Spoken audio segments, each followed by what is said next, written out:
नमस्कार साथियों, BPSC TRE 3.0 Bihar special की कक्षा में आपका स्वागत है।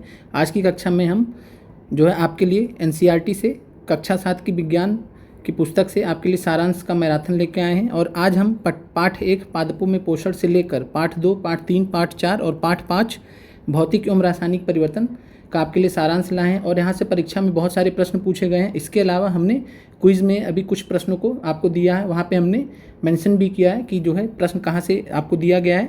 तो हम आपसे ये करेंगे कि अगर हम जो भी क्वेश्चन अगर एनसीईआरटी से लेंगे तो हम वहाँ मेंशन कर देंगे कि किस क्लास से प्रश्न को लिया गया है। अब आते हैं, पहला चैप्टर आपका पादपों में शोषण, और यहाँ पे बहुत ही महत्वपूर्ण है आपके लिए एनसीईआरटी। और आपके लिए मैं फिर से बता दूं, ये सब एनसीईआरटीज़ हम बहुत पहले ही ख़त्म कर चुके होते। बस रीज़न एक ही था कि हमने 10th एनसीईआरटी से स्टार्ट किया था। बहुत लो रिस्पॉन्सेस की वजह से हमने स्टॉप कर दिया था। एंड हमने आपको पहले भी बताया कि ज़्यादातर लोग क्या करते हैं, प्रीवियस ईयर क्वेश्चंस देखना ज़्यादा पसंद करते हैं, लेकिन हमने तो ऑलरेडी आपको प्रीवियस ईयर क्वेश्चंस सब करा चुके हैं लगभग। तो अब आप लोग सिंसियरली इन क्लासेस को देखिए और इनसे जो आपको फ़ायदा हो सकता है वो आप आज की क्लास में देखेंगे। साथ में आप कमेंट करके अपनी राय ज़रूर दें। और इसके अलावा आपका पहला चैप्टर पादपों में पोषण, पहला चीज़ है यहाँ पे, पहला पॉइंट आपको जो ध्यान रखना है। और आपकी जानकारी के लिए बता दें कि आप एक बार शाम को पीडीएफ चेक कर लिया करिए। आपको पीआरटी ग्रुप में पीडीएफ दे दिया जाता है। बाकी इसके अलावा आप जिस भी ग्रुप में हैं वहाँ भी पीडीएफ दे दिया जाता है। तो पीडीएफ के लिए आपको परेशान नहीं होना है। और हम शाम तक पीडीएफ पिछले दिन का दे देते हैं। तो यहाँ पे है आपका कार्बोहाइड्रेट, प्रोटीन, वसा, विटामिन एवं खनिज भोजन के घटक होते हैं। तो पहला चीज़ है कि भोजन के घटक कौन कौन से होते हैं, कार्बोहाइड्रेट्स, प्रोटीन, वसा, विटामिन और खनिज। फिर है भोजन के ये घटक हमारे शरीर के लिए आवश्यक होते हैं तथा इन्हें पोषक कहते हैं, इसलिए हम इनको पोषक या न्यूट्रिएंट्स कहते हैं।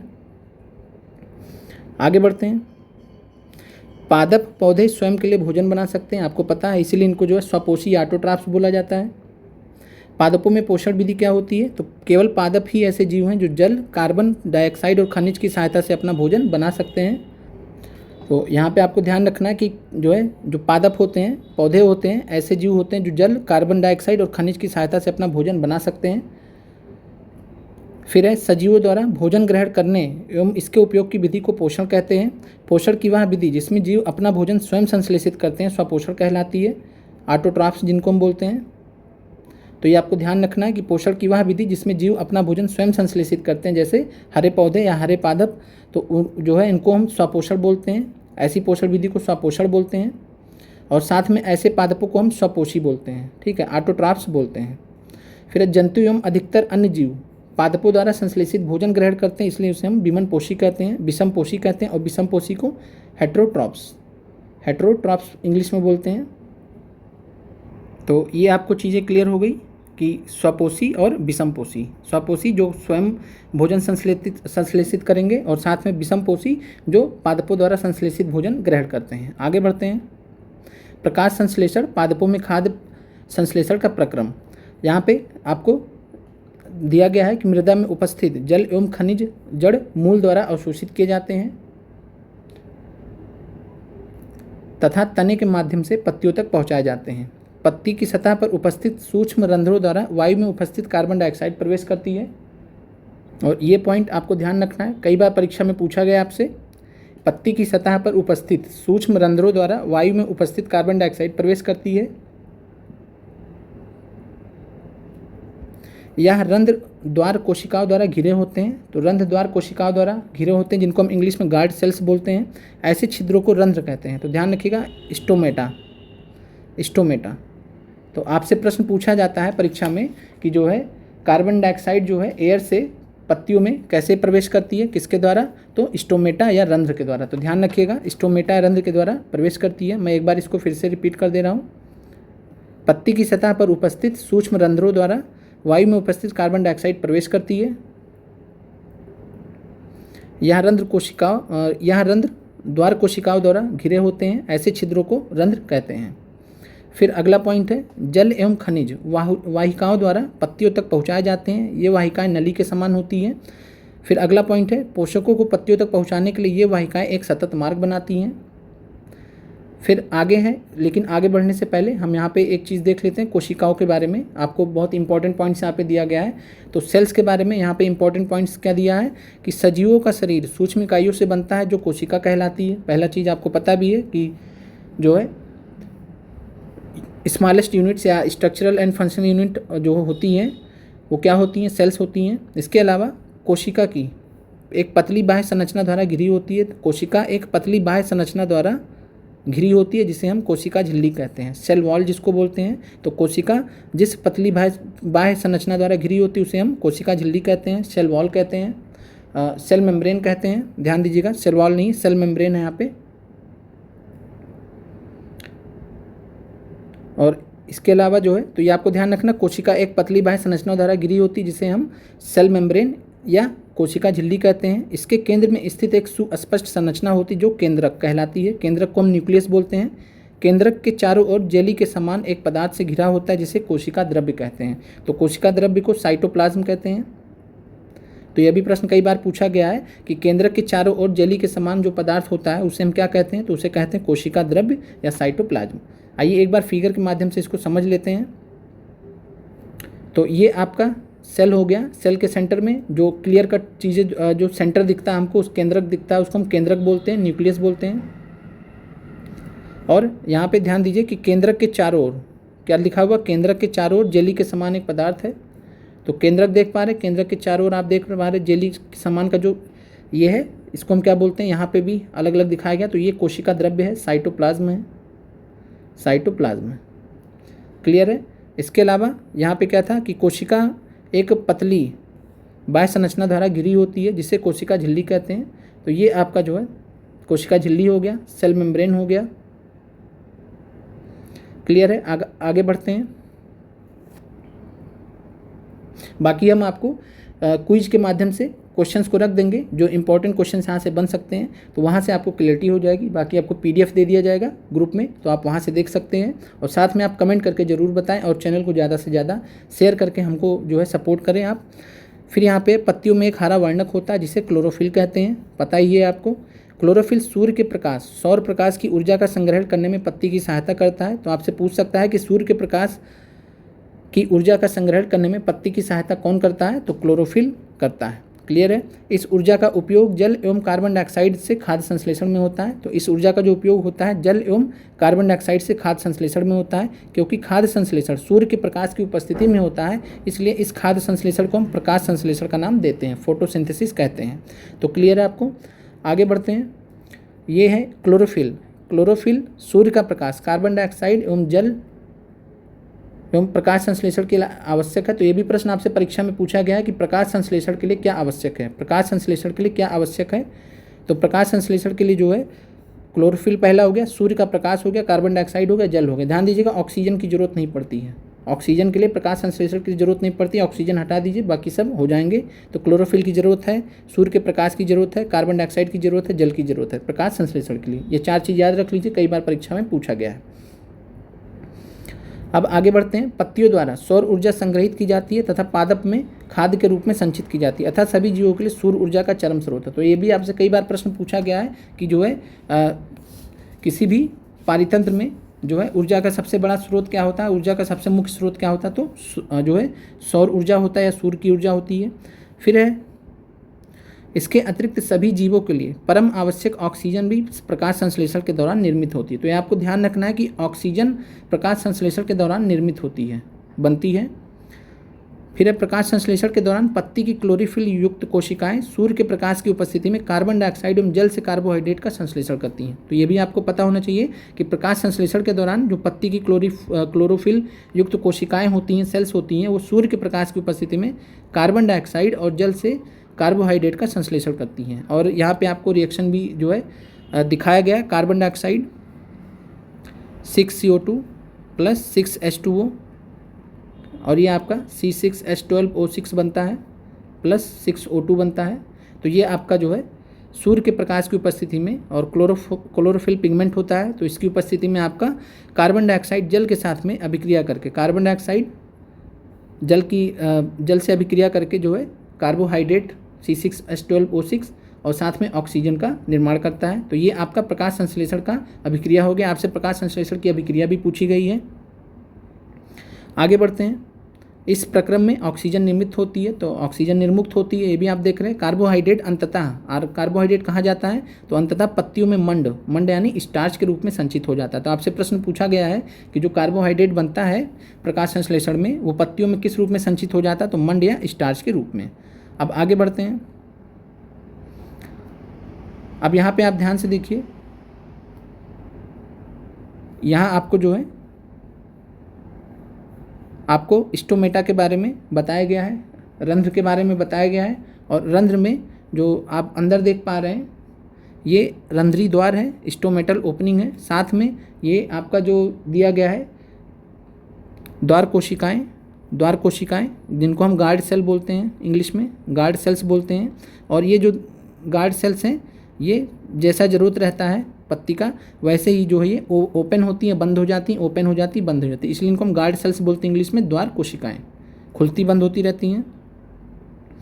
पत्ती में स्टार्च की उपस्थिति प्रकाश संश्लेषण प्रक्रम का संपन्न होना दर्शाता है। तो आपसे प्रश्न पूछा जा सकता है कि किस पत्ती में किस चीज़ की उपस्थिति प्रकाश संश्लेषण का संपन्न होना दर्शाता है, तो स्टार्च की उपस्थिति। फिर है स्टार्च क्या होता है, तो एक प्रकार का कार्बोहाइड्रेट होता है। आगे बढ़ते हैं। अब यहाँ पे देखिए एक चित्र के माध्यम से समझाया गया, पत्तियों में क्लोरोफिल होता है, पता है आपको, जल एवं खनिज मिट्टी से मिल गए, कार्बन डाइऑक्साइड जो है ये पर्यावरण से, एटमॉस्फेयर से मिल गया, और ऑक्सीजन जो है ये मतलब फोटोसिंथेसिस प्रक्रिया के माध्यम से ये ऑक्सीजन निकल रही है, और कार्बन डाइऑक्साइड जो है ये एब्जॉर्ब हो रहा है, अवशोषित हो रहा है। तो ये ध्यान रखिएगा कि प्रकाश संश्लेषण की प्रक्रिया में कार्बन डाइऑक्साइड अवशोषित होता है और ऑक्सीजन निर्मुक्त होता है। आगे बढ़ते हैं। फिर अगला पॉइंट है आपका, पत्तियों के अतिरिक्त पादपों के दूसरे हरे भागों जैसे हरे तने एवं हरे शाखाओं में भी प्रकाश संश्लेषण होता है। तो ये भी आपको ध्यान रखना है कि पत्तियों में तो होता ही, लेकिन साथ में तने में भी होता है, हरी शाखाओं में भी प्रकाश संश्लेषण होता है। मरुस्थलीय पादपों में वाष्पोत्सर्जन द्वारा जल क्षय को कम करने के लिए पत्तियां शल्क अथवा शूल रूपी हो जाती हैं। इन पादपों के तने हरे होते हैं जो प्रकाश संश्लेषण का कार्य करते हैं। तो ये जो पॉइंट है आपका, यहाँ से यूपीएससी में प्रश्न पूछा गया है।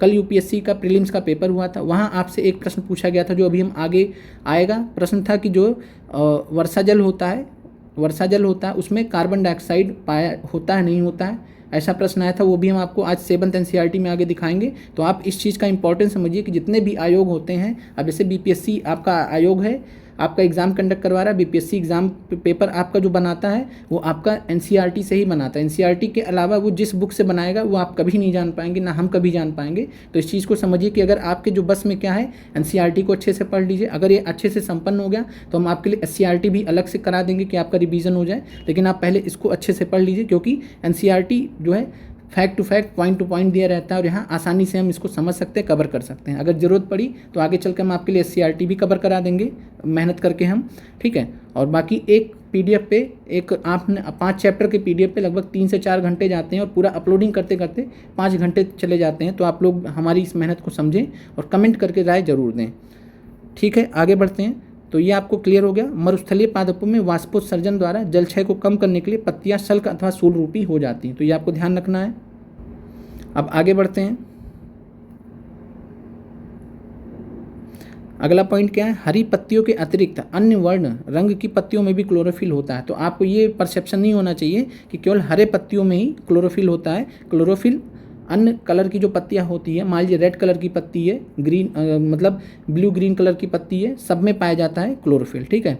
परंतु इन पत्तियों में उपस्थित जो लाल, भूरे अथवा अन्य वर्णक होते हैं, क्लोरोफिल के हरे रंग को प्रच्छादन कर देते हैं, यानी उसको कवर कर देते हैं, ढक देते हैं। इन पत्तियों में भी प्रकाश संश्लेषण होता है। तो आपसे प्रश्न पूछा जा सकता है कि हरी पत्तियों के अतिरिक्त अन्य वर्ण रंग की पत्तियों में क्लोरोफिल होते हैं, नहीं होते? तो अन्य रंग की पत्तियों में भी क्लोरोफिल होते हैं। क्लियर है? फिर है जलाशय में आपने हरे अवपंकी काई जैसे पादप देखे होंगे। ये सामान्यतः कुछ जीवों की वृद्धि के कारण बनते हैं, जिन्हें हम शैवाल कहते हैं। क्या कहते हैं? शैवाल कहते हैं। और शैवाल को हम क्या कहते हैं इंग्लिश में? तो इंग्लिश में हम एल्गी कहते हैं।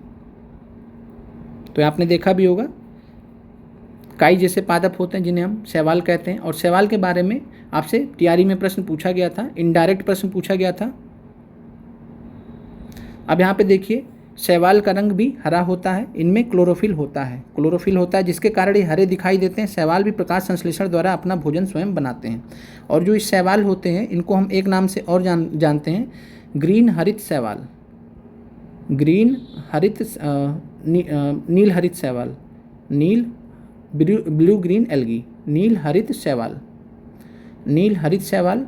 और इसको जो एक नाम और जानते हैं साइनोबैक्टीरिया, साइनोबैक्टीरिया, तो इस नाम से भी जानते हैं। ब्लू ग्रीन एल्गी भी बोलते हैं, या फिर नील हरित शैवाल, या फिर साइनोबैक्टीरिया बोलते हैं। तो आपसे प्रश्न पूछा गया था कि TRE 1 में याद कीजिए साइंस में कि जो है निम्नलिखित में से कौन फोटोसिंथेसिस प्रकाश संश्लेषण की प्रक्रिया कर सकते हैं। तो आपका था हरे पौधे था। दूसरा ऑप्शन आपको याद आया होगा कुछ बैक्टीरिया करके आपको दिया गया था। तो जो कुछ बैक्टीरिया दिया गया था इन्हीं शैवालों के लिए दिया गया था। तो क्लियर है, आगे बढ़ते हैं। इनको हम साइनोबैक्टीरिया के नाम से भी जानते हैं।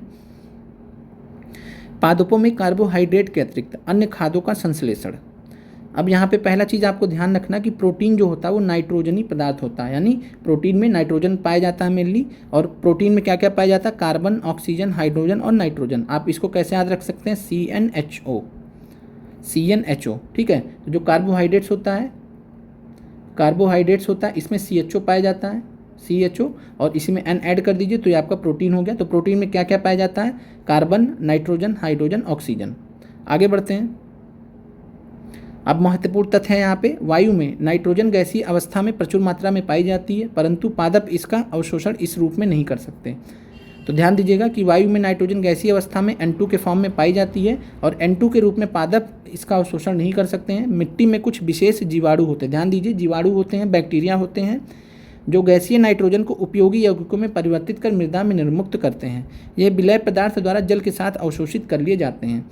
तो यहाँ पे आप ध्यान दीजिए कि जो ये जीवाणु होते हैं जो गैसीय नाइट्रोजन को नाइट्रेट में कन्वर्ट कर देते हैं। किस में कन्वर्ट कर देते हैं, नाइट्रेट में कन्वर्ट करते हैं। और इसी प्रक्रिया को हम क्या बोलते हैं, नाइट्रोजन स्थिरीकरण, जिसमें नाइट्रोजन स्थिरीकरण हो गया है, नाइट्रोजन गैस से नाइट्रेट में हो गया है और नाइट्रेट के फॉर्म में मृदा में उसको जो है ले लिया, मतलब अवशोषित कर लिया जाता है। और इस जो जीवाणु है इसका भी हम नाम भी देखेंगे, आपको ध्यान भी आ गया होगा, हमने इससे पहले भी बात की आपसे। फिर इसके पश्चात पादप खाद्य के अन्य संघटकों जैसे प्रोटीन और वसा का संश्लेषण करते हैं, तो ये भी आप ध्यान रखिएगा। और यहाँ पे पॉइंट्स थे कि प्रकार के संघटकों के साथ पादपों की नाइट्रोजन उतना महत्वपूर्ण नहीं है, बस इतना आपको ध्यान रखना है कि ये जो है पादप जो होते हैं खाद्य के अन्य संघटकों जैसे प्रोटीन और वसा का भी संश्लेषण करते हैं। अब आते हैं पादपों में पोषण की अन्य विधियाँ। कुछ पादप पौधे ऐसे भी होते हैं जिनमें क्लोरोफिल नहीं पाया जाता, वे भोजन संश्लेषित नहीं कर सकते, तो उन्हें हम क्या बोलेंगे, विषमपोषी प्रणाली, हेट्रोट्रॉपिक। फिर है अमरबेल का यहाँ उदाहरण दिया गया है। अमरबेल का पादप है, इसमें क्लोरोफिल नहीं होता। अमरबेल का प्रश्न आपसे पूछा गया है, तो अमरबेल का पादप है, इसमें क्लोरोफिल नहीं पाया जाता। पहला चीज़, ये अपना भोजन उस पादप से प्राप्त करते हैं जिस पर आरोहित होते हैं, जिस पर चढ़े होते हैं, वह पादप परपोषी कहलाता है। ठीक है, जिस पर आरोहित होते हैं वह पादप परपोषी कहलाता है, क्योंकि अमरबेल जैसे पादप परपोषी को अमूल पोषकों से वंचित कर देते हैं, अतः इन्हें परजीवी कहा जाता है। तो अमरबेल किसका उदाहरण है, परजीवी का। आपसे प्रश्न पूछा गया है ये, तो ध्यान रखिएगा, अमरबेल किसका उदाहरण है, ये परजीवी का उदाहरण है, क्योंकि अमरबेल जैसे पादप होते हैं ये पादप परपोषी को अमूल पोषकों से वंचित कर देते हैं, इसलिए जो है अमरबेल को हम क्या कहते हैं, परजीवी कहते हैं। और परजीवी को इंग्लिश में क्या कहते हैं, तो पैरासाइट। तो पैरासाइट का उदाहरण है। और अमरबेल को इंग्लिश में क्या कहते हैं, तो कसकट कहते हैं। तो कसकट और अमरबेल एक ही चीज़ है। तो ये परजीवी या पैरासाइट होते हैं, ये आपसे प्रश्न पूछा गया था। अब आगे बढ़ते हैं, यहाँ पे उदाहरण दिया गया है, आप देख सकते हैं कि वृक्ष पे कैसे जो है ये अमरबेल चढ़े हुए हैं। फिर आगे बढ़ते हैं, अगला पॉइंट है, जो जंतुओं का भक्षण करते हैं। कुछ पादप ऐसे भी हैं जो कीटों को पकड़ते हैं तथा उन्हें पचा जाते हैं, क्या यह विस्मयकारी नहीं है। अब इसमें यहाँ पे एक उदाहरण दिया गया 1.6 में, ध्यान दीजिए, घटपर्णी पिचर पौधा जिसमें घड़े और ढक्कन जैसी संरचना होती है। तो घटपर्णी या पिचर प्लांट के बारे में आपने सुना होगा, इनका एक नाम और भी है, याद कर लीजिए, नेपेंथीज। तो नेपेंथीज आए, घटपर्णी आए या पिचर प्लांट आए, बात एक ही है। आप कमेंट करके बताइए कि भारत में किस स्थान पे पाया जाता है। अब यहाँ पे ध्यान से देखिए, तो ये जो है क्या करते हैं, जंतुओं का भक्षण करते हैं, कीटों का भक्षण करते हैं। कुछ पादप ऐसे भी होते हैं जो कीटों का पकड़ते हैं, कीटों का भक्षण करते हैं। और ये अब यहाँ पे जो उदाहरण दिया गया घटपर्णी का, इसकी घट के समान दिखाई देने वाली संरचना वास्तव में इसकी पत्ती का रूपांतरित भाग है। तो आपसे प्रश्न पूछ सकता है कि घटपर्णी पौधे का जो घड़े के समान दिखाई देने वाली संरचना वास्तव में क्या होती है, तो उसकी पत्ती का रूपांतरित भाग होती है। पत्ती अपने आप को रूपांतरित कर लेती है। यहाँ पे आप ध्यान से देखिए, पत्ती अपने आप को क्या कर लिया, रूपांतरित कर लिया है। आगे बढ़ते हैं। पत्ती का रूपांतरित भाग हो गया। पत्ते का शीर्ष भाग घड़े का ढक्कन बनता है, तो पत्ते का शीर्ष भाग ये देख सकते हैं आप यहाँ पे घड़े का ढक्कन बन रहा है। फिर घड़े के अंदर अनेक रोम होते हैं जो नीचे की ओर ढलके रहते हैं अर्थात अधोमुखी होते हैं। जब कोई कीट घड़े में प्रवेश करता है तो उसके रोमों के बीच फंस जाता है। घड़े में उपस्थित पाचक रस द्वारा कीटों का पाचन हो जाता है। तो घड़े में उपस्थित पाचक रस होते हैं, डाइजेस्टिव एंजाइम्स होते हैं और इसके द्वारा कीटों का पाचन हो जाता है। कीटों का भक्षण करने वाले ऐसे पादप कीट भक्षी पादप कहलाते हैं।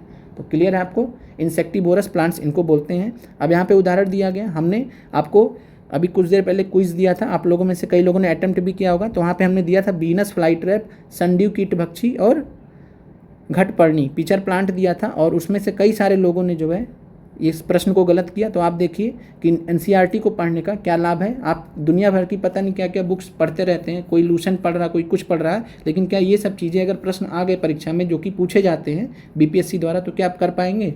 तो इस चीज़ को आप समझिए कि एनसीईआरटी का सबसे ज़्यादा महत्व हो। उसके साथ में जो आपको क्वेश्चंस कराए जा रहे हैं वो आपके लिए रामबाण है। तो इस चीज़ को आप समझिएगा कि जितना पढ़ाया जा रहा है उस पर भरोसा करते हुए उतना पढ़ लीजिए, क्योंकि जब एग्ज़ाम आएगा तो आप ना पूरा लूसेंट लेके जा पाएंगे एग्ज़ाम में और ना ही जो है अन्य जो एग्ज़ाम्स की पुस्तक हैं वो सब ले जा पाएंगे। जो आपके काम आएगा वो आपका कॉन्सेप्ट ही आएगा, क्लियर रहेगा तो दिक्कत नहीं रहेगा।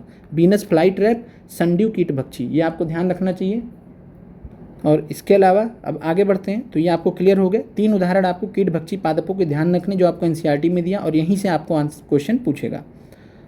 और कारण क्या होता है, आप सोचेंगे कि जो है ऐसा क्या होता है कि कीटों को खाते हैं। तो ध्यान दीजिएगा, कीटों में होते हैं नाइट्रोजन पाया जाता है, सभी में पाया जाता है, जीव जंतु में पाया जाता है। तो कीटों में नाइट्रोजन पाया जाता है। ये जो पादप होते हैं, कीट भक्षी पादप होते हैं, चाहे घटपर्णी हुआ, चाहे वीनस फ्लाई ट्रैप हो, चाहे सनड्यू हुआ, इसमें क्या होता है कि मृदा से जो है उनको नाइट्रोजन नहीं मिल पाता है। ये ऐसी मृदा में होते हैं जहाँ पे नाइट्रोजन की बहुत कमी होती है और उस नाइट्रोजन की कमी को पूरा करने के लिए, ध्यान दीजिएगा, उस नाइट्रोजन की कमी को पूरा करने के लिए कीट भक्षी हो जाते हैं।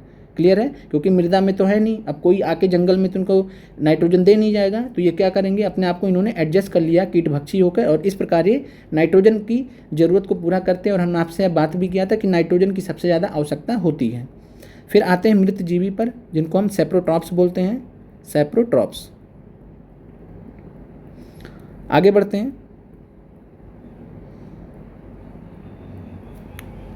अब यहाँ पे सेप्रोट्रॉप्स के बारे में कुछ उदाहरण देख लेते हैं। जैसे कवक, जिनको फंजाई बोलते हैं, कवक या फंजाई, इनकी पोषक प्रणाली अथवा पोषण विधि भिन्न प्रकार की होती है। ये मृत एवं विघटनकारी सड़ने वाली वस्तुओं या जैव पदार्थों की सतह पर कुछ पाचक रसों का स्राव करते हैं तथा उसे साधारण व विलेय के रूप में परिवर्तित कर देते हैं। तो ध्यान दीजिएगा फिर से कि जो कवक और फंजाई होते हैं क्या करते हैं, मृत और विघटनकारी वस्तुओं की सतह पर कुछ पाचक रसों का स्राव कर देते हैं, उसे साधारण व विलेय के रूप में परिवर्तित कर देते हैं, फिर उस विलयन का भोजन के रूप में अवशोषण करते हैं, उस विलयन का भोजन के रूप में अवशोषण करते हैं। फिर ध्यान दीजिए, जिसमें ऐसी पोषण प्रणाली जिसमें जीव किसी मृत अथवा विघटित जैविक पदार्थों से पोषक तत्व प्रदान करते हैं, उन्हें हम मृतजीवी पोषण कहते हैं। तो ध्यान दीजिएगा क्या कहते हैं, मृतजीवी पोषण और सेप्रोट्रॉपिक न्यूट्रिशन, इंग्लिश में सेप्रोट्रॉपिक न्यूट्रिशन, सेप्रोट्रॉपिक न्यूट्रिशन।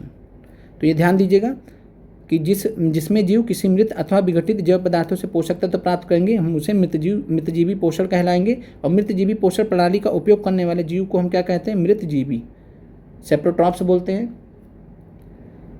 अब कवक फंजाई के बारे में ध्यान रखिए। अचार आपने देखा होगा, अचार पे फफूंदी लग जाती है, उसी को हम कवक या फंजाई बोलते हैं। चमड़े पे आपने देखा होगा, जो चमड़े के जूते वगैरह होते काफ़ी टाइम तक रखे रहते, उस पर कपड़े पे आपने देखा होगा, अन्य पदार्थों पर ही उग जाते हैं। ये उन स्थानों पर भी उगते हैं जो नम एवं उष्ण हो। कवकों की वृद्धि के लिए वर्षा ऋतु सबसे अच्छी परिस्थितियाँ प्रदान करती है। अब आगे बढ़ते हैं। सामान्यतः कवकों में बीजाणु वायु में उपस्थित होते हैं। जब वो किसी ऐसे जैव पदार्थ अथवा उत्पाद पर बैठते हैं जो नम और उष्ण हो, तो वे अंकुरित होकर नए कवक को जन्म देते हैं। फिर अगला है, कुछ जीव एक दूसरे के साथ में रहते हैं तथा अपना आवास एवं पोषक तत्व एक दूसरे के साथ में बांटते हैं। इन्हें हम क्या बोलते हैं, सहजीवी संबंध। तो सहजीवी संबंध भी आपसे परीक्षा में कई बार पूछा गया है। और इंग्लिश में हम क्या बोलते हैं इसको, सिम्बायोसिस, सिम्बायोसिस या सिम्बायोटिक रिलेशनशिप बोलते हैं। तो सिम्बायोसिस या सिम्बायोटिक रिलेशनशिप, इसमें दोनों लोग एक दूसरे की मदद करेंगे। जो कुछ जीव होते हैं एक दूसरे के साथ में रहेंगे, आवास एवं पोषक तत्व एक दूसरे के साथ में बांटते हैं, शेयर करते हैं, म्यूचुअली रहते हैं। सहजीवी संबंध कहते हैं। उदाहरण क्या है जो सबसे ज़्यादा पूछा गया है, कुछ कवक वृक्षों की जड़ में रहते हैं, वृक्ष कवक को पोषण प्रदान करते हैं, बदले में उन्हें जल एवं पोषकों के अवशोषण में सहायता मिलती है।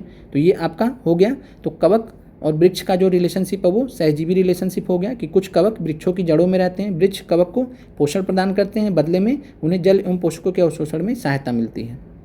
फिर लाइकेन का आपसे सबसे ज़्यादा उदाहरण पूछा जाता है कि लाइकेन कहे जाने वाले जीवों में दो भागीदार होते हैं। तो जिनको हम लाइकेन कहते हैं उनमें दो पार्ट होते हैं, पहला शैवाल होता है, दूसरा कवक। तो लाइकेन किसका किसका सहजीवी संबंध होता है, शैवाल और कवक। यही प्रश्न आपसे कई बार हजारों बार परीक्षा में पूछा गया है कि लाइकेन किसका सहजीवी संबंध होता है, तो शैवाल और कवक। क्लियर है, शैवाल और कवक। आगे बढ़ते हैं। शैवाल में क्लोरोफिल उपस्थित होता है जबकि कवक में क्लोरोफिल नहीं होता। तो शैवाल में क्लोरोफिल उपस्थित होता है, कवक में क्लोरोफिल नहीं होता। ये भी आपसे प्रश्न पूछा जा सकता है, तो ध्यान दीजिएगा। और शैवाल के बारे में हमने ऑलरेडी बात भी किया है, एल्गी के बारे में। फिर आगे बढ़ते हैं। कवक शैवाल को रहने का स्थान, जल एवं पोषक तत्व उपलब्ध कराता है और बदले में शैवाल क्या करता है, प्रकाश संश्लेषण कर लेता है। हमने पीछे देखा है। तो शैवाल प्रकाश संश्लेषण द्वारा संश्लेषित खाद्य कवक को प्रदान कर देगा। इस प्रकार दोनों सहजीवी संबंध में रहते हैं। अब आगे बढ़ते हैं। पादपों को प्रोटीन बनाने के लिए सामान्यतः नाइट्रोजन की अधिक आवश्यकता होती है। तो ये भी ध्यान रखिएगा, प्रोटीन में सबसे ज़्यादा नाइट्रोजन पाया जाता है। तो पादपों को प्रोटीन बनाने के लिए सामान्यतः नाइट्रोजन की आवश्यकता होती है। वायु में नाइट्रोजन गैस प्रचुर मात्रा में उपलब्ध होती है। वायु में नाइट्रोजन गैस प्रचुर मात्रा में उपलब्ध होती है। 78% आपको पता है, सबसे नंबर 1 पर है। दूसरे नंबर पे आपका क्या है, तो दूसरे नंबर पे ऑक्सीजन गैस है 21%। और तीसरे नंबर पे क्या है, तो आर्गन गैस है। और आर्गन गैस कितना है, तो 0.93। फिर आगे बढ़ते हैं।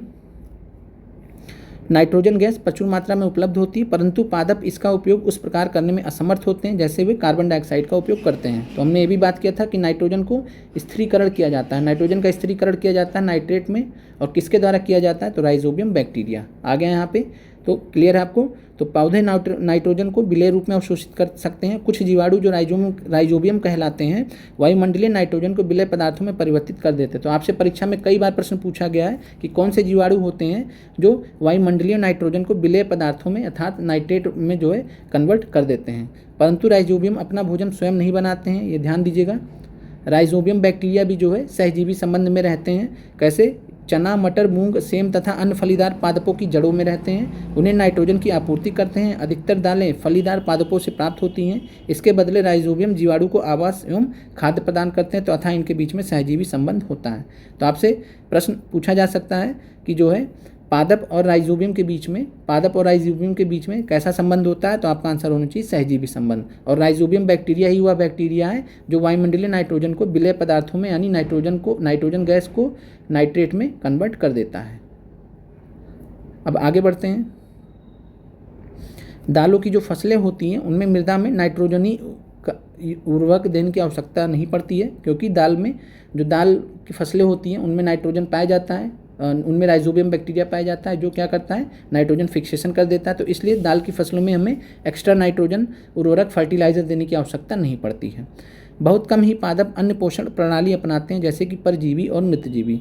परजीवी और मित्रजीवी दूसरे पादपों से पोषण प्राप्त करते हैं। सभी प्राणी अपने भोजन के लिए पादपों और अन्य प्राणियों पर निर्भर रहते हैं। उन्हें विषमपोषी के रूप में समूहीकृत किया जाता है। तो ये ध्यान रखिएगा। और ये भी प्रश्न आपका टीआरई में पूछा गया है, अगर आपको याद आए तो यहाँ पे फिर से ध्यान दीजिएगा कि जो परजीवी और मित्रजीवी होते हैं दूसरे पादपों से पोषण प्राप्त करते हैं। यह क्लियर है आपको। तो जो दूसरे पादपों से पोषण प्राप्त करते हैं उन्हें विषमपोषी तो कहा ही जाता है, हेटेरोट्रॉफ्स कहा ही जाता है।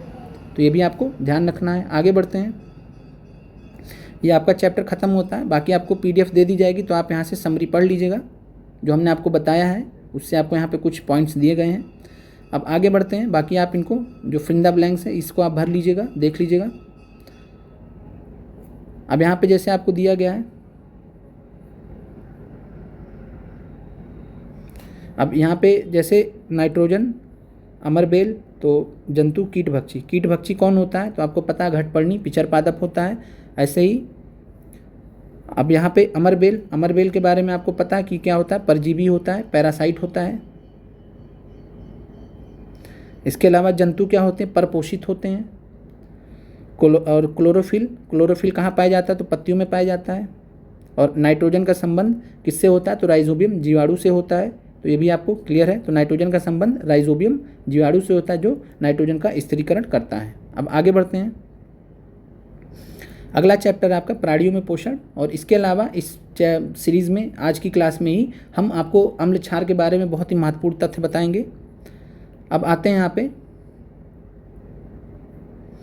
चैप्टर आपका प्राणियों में पोषण, यानी हम लोगों में पोषण कैसे होता है उसकी बात करते हैं। तो कार्बोहाइड्रेट जैसे कुछ संगठक जटिल पदार्थ होते हैं। अनेक जंतु इन जटिल पदार्थों का उपयोग सीधे इसी रूप में नहीं कर सकते, अतः इन्हें सरल पदार्थों में बदलना आवश्यक होता है। जटिल खाद्य पदार्थों का सरल पदार्थों में परिवर्तित होना या टूटना विखंडन कहलाता है तथा इसी प्रक्रम को हम पाचन कहते हैं। तो ये आपको ध्यान रखना है। डाइजेशन किसे कहते हैं तो ये आपको पता होना चाहिए। एक बार फिर से देख लीजिए। जटिल खाद्य पदार्थों का सरल पदार्थों में परिवर्तित होना या टूटना विखंडन कहलाता है और इसी प्रक्रिया को हम डाइजेशन या पाचन कहते हैं। फिर खाद्य अंतर्ग्रहण की विभिन्न विधियां आपको यहाँ बताई गई हैं। अब यहाँ पे महत्वपूर्ण तथ्य है, स्टारफिश के बारे में आपसे प्रश्न पूछा जा सकता है। तारा मछली जिसको बोलते हैं, ये क्या करती है, कैल्शियम कार्बोनेट के कठोर कवच वाले जंतुओं का आहार करती है। तो आपसे प्रश्न पूछ सकता है कि निम्नलिखित में से कौन सा कैल्शियम कार्बोनेट के कठोर कवच वाले जंतुओं का आहार करती है। बाकी हम तो क्विज में प्रश्न दे ही देंगे। कवच खोलने के बाद यह अपने मुख से अपना आमाशय बाहर निकालती है। ध्यान दीजिए, अपने मुख से अपना आमाशय बाहर निकाल लेती है और जंतु के कोमल भाग को खा जाती है। आमाशय वापस शरीर में चला जाता है और धीरे धीरे पचता है, जो भी खाती है उसको पच जाता है। तो बहुत अजीब तरीके का इनमें सिस्टम होता है स्टारफिश में। मानव में पाचन की बात करें तो मानव में पाचन जो है, भोजन एक सतत नली से गुजरता है जो मुख्य गुहिका से प्रारंभ होकर गुदा तक जाती है।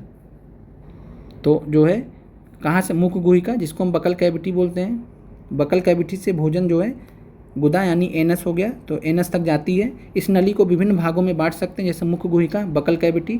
इसके अलावा जो है दूसरा आपका है ग्रास नली या ग्रसिका, जिसको हम फूड पाइप बोलते हैं, फूड पाइप या ओसोफेगस बोलते हैं। इसके अलावा हम बात करें तो फिर आता हमारा आमाशय, स्टोमक आता है। फिर क्षुद्रांत्र आता है, छोटी आंत जिसको स्मॉल इंटेस्टाइन बोलते हैं। फिर बृहदातांत्र आता है, बड़ी आंत जिसको हम लार्ज इंटेस्टाइन बोलते हैं। और फिर उसके बाद ये मलाशय से जुड़ी होती है, तो ध्यान रखिएगा, मलाशय से जुड़ी होती है बृहदांत। और फिर मलद्वार अथवा गुदा, ठीक है, तो मलद्वार अथवा गुदा। और यह बहुत लंबा मार्ग नहीं है, ये सभी भाग मिलकर, ये जो सभी भाग आपको दिए गए, मुख्य गुहिका, ग्रास नली या ग्रसिका, आमाशय, क्षुद्रांत, बृहदातांत्र और मलद्वार अथवा गुदा, ये सभी भाग मिलकर आहार नाल पाचन नली का निर्माण करते हैं। तो ध्यान रखिएगा, एलिमेंट्री कैनाल का निर्माण करते हैं। एलिमेंट्री कैनाल जिसको डाइजेस्टिव ट्रैक्ट बोलते हैं, इसका निर्माण करते हैं। तो क्लियर है।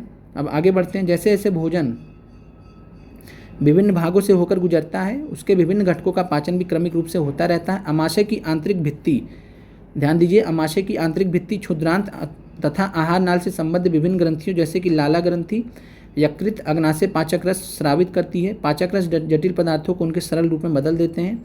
आहार नाल एवं संबंध ग्रंथियाँ मिलकर किसका निर्माण करती हैं, पाचन तंत्र का। तो ये भी आपको ध्यान रखना है कि जो आहार नाल होता है और साथ में जो संबंधित ग्रंथियां होती मिलकर ये पाचन तंत्र का निर्माण करती हैं। और यहाँ पे आप जो है कौन कौन से जो है विभिन्न ग्रंथियां संबंधित होती हैं, तो लाला ग्रंथि जिसको सैलिवरी ग्लैंड्स बोलते हैं, सैलिवरी ग्लैंड्स बोलते हैं। यकृत, लीवर आपको पता ही, अग्नाशय, पैनक्रियाज। तो ये क्लियर है। अब आगे बढ़ते हैं। और ये क्या करते हैं, डाइजेस्टिव एंजाइम्स पाचक रस स्रावित करते हैं। पाचक रस जटिल पदार्थों को उनके सरल रूप में बदल देंगे और आहार नाल एवं संबंध ग्रंथियां मिलकर पाचन तंत्र का निर्माण करती हैं। आगे बढ़ते हैं। अब यहाँ पे आप देखिए, मुख्य गुहिका जिसको हम बकल कैविटी बोलते हैं, फिर लाला ग्रंथि है, सैलिवरी ग्लैंड, और सैलिवरी ग्लैंड से जुड़ा होता है सैलिवरी एमिलेज, जो आपसे प्रश्न तैयारी में पूछा गया था, सैलिवरी एमाइलेज। तो सैलिवरी एमाइलेज आपसे यहीं से जुड़ा होता है। इसके अलावा बात करें, फिर आपका जो है ये ग्रसिका हो गया, जिसको इंग्लिश में ओसोफेगस बोला जाता है, ओसोफेगस या फूड पाइप बोला जाता है, फूड पाइप। फिर आपका ये यकृत हो गया, लीवर हो गया। फिर पित्ताशय हो गया, पित्ताशय को गाल ब्लेडर बोलते हैं। फिर आमाशय आपका है यानी कि स्टोमक। फिर अग्नाशय है, पैनक्रियास। फिर आपका स्मॉल इंटेस्टाइन है, देन लार्ज इंटेस्टाइन है,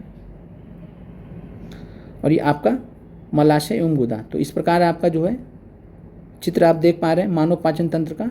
फिर से रिपीट कर दे रहा हूँ। सबसे पहले मुख्य गुहिका से स्टार्ट होगा, देन लाला ग्रंथि, फिर एक फूड पाइप ग्रसिका हो गया, फिर यकृत, और इधर अमाशय, इधर पित्ताशय, फिर अग्नाशय, क्षुद्रांत, बृहदातांत्र, मलाशय, गुदा। और आप देख पा रहे हैं कि मलाशय से कौन जुड़ा होता है, तो बृहदातांत्र जुड़ा होता है, लार्ज इंटेस्टाइन जुड़ा होता है।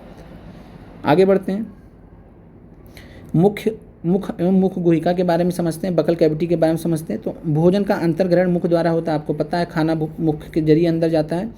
आहार को शरीर के अंदर लेने की क्रिया को हम अंतर्ग्रहण कहते हैं। तो ध्यान रखिएगा, आहार को शरीर के अंदर लेने की जो प्रक्रिया होती है उसको अंतर्ग्रहण, इंजेशन बोलते हैं, इंजेशन बोलते हैं, अंतर्ग्रहण या इंजेशन बोलते हैं। अब आगे बढ़ते हैं। अब यहाँ पे दांतों के बारे में आपको कुछ दिया गया है, दांतों की व्यवस्था तथा विभिन्न प्रकार के दांत। तो यहाँ पे आप देख लीजिएगा, चवर्णक, अग्रचवर्णक, रदनक और कृतंक, 4 प्रकार के दांत, ये आपको ध्यान रखने हैं। आगे बढ़ते हैं। हमारे मुख में लाला ग्रंथि होती है जो लाला रस लार स्रावित करती है। तो आपसे पूछा गया था प्रश्न कि जो है लाला ग्रंथि के बारे में पूछा गया था। तो सिलेबरी ग्लैंड जो है वो कौन सा जो है रस सिक्रीट करती है। तो आपका आंसर हो जाएगा सिलेबरी एमाइलेज।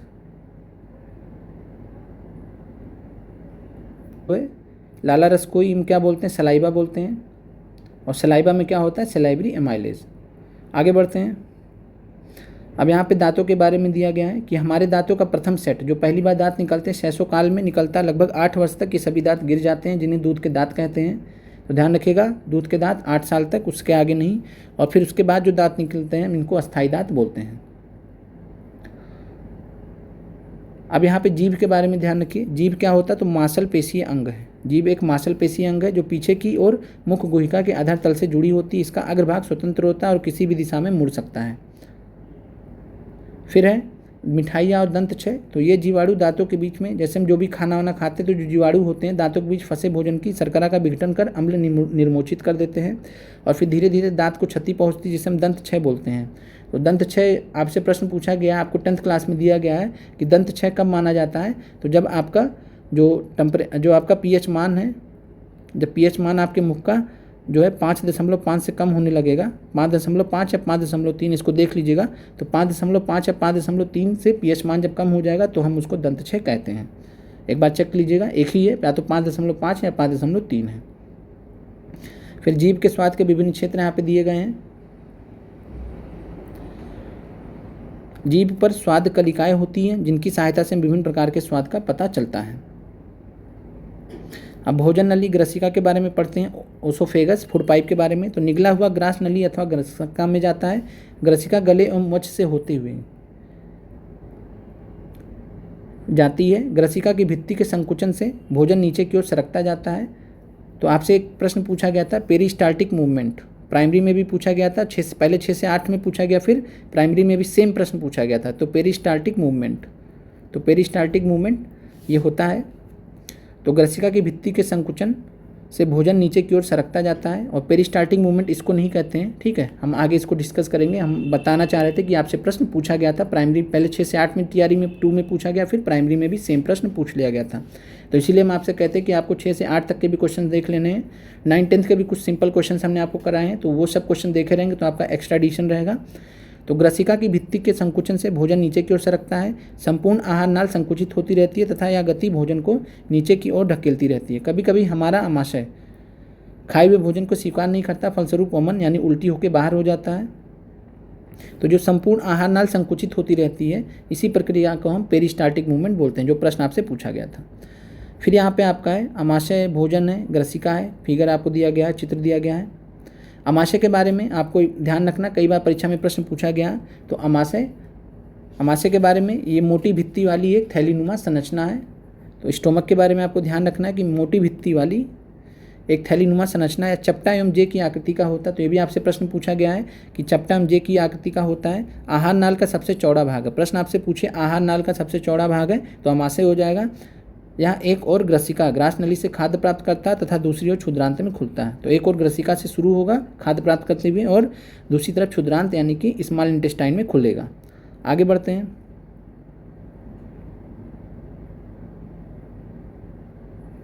फिर है कि अगर आपको खांसी आती है, हिचकी आती है या घुटन का अनुभव होता है तो खाद्य कणों में श्वास नली में प्रवेश करने के कारण ऐसा होता है। तो खाद्य कण जो है वो श्वास नली में विंड पाइप में चले जाते हैं, जो फूड पाइप से खाना फूड पाइप से जाना चाहिए, ठीक है, और श्वास नली से विंड पाइप हवा आती जाती है, प्रवेश करती है।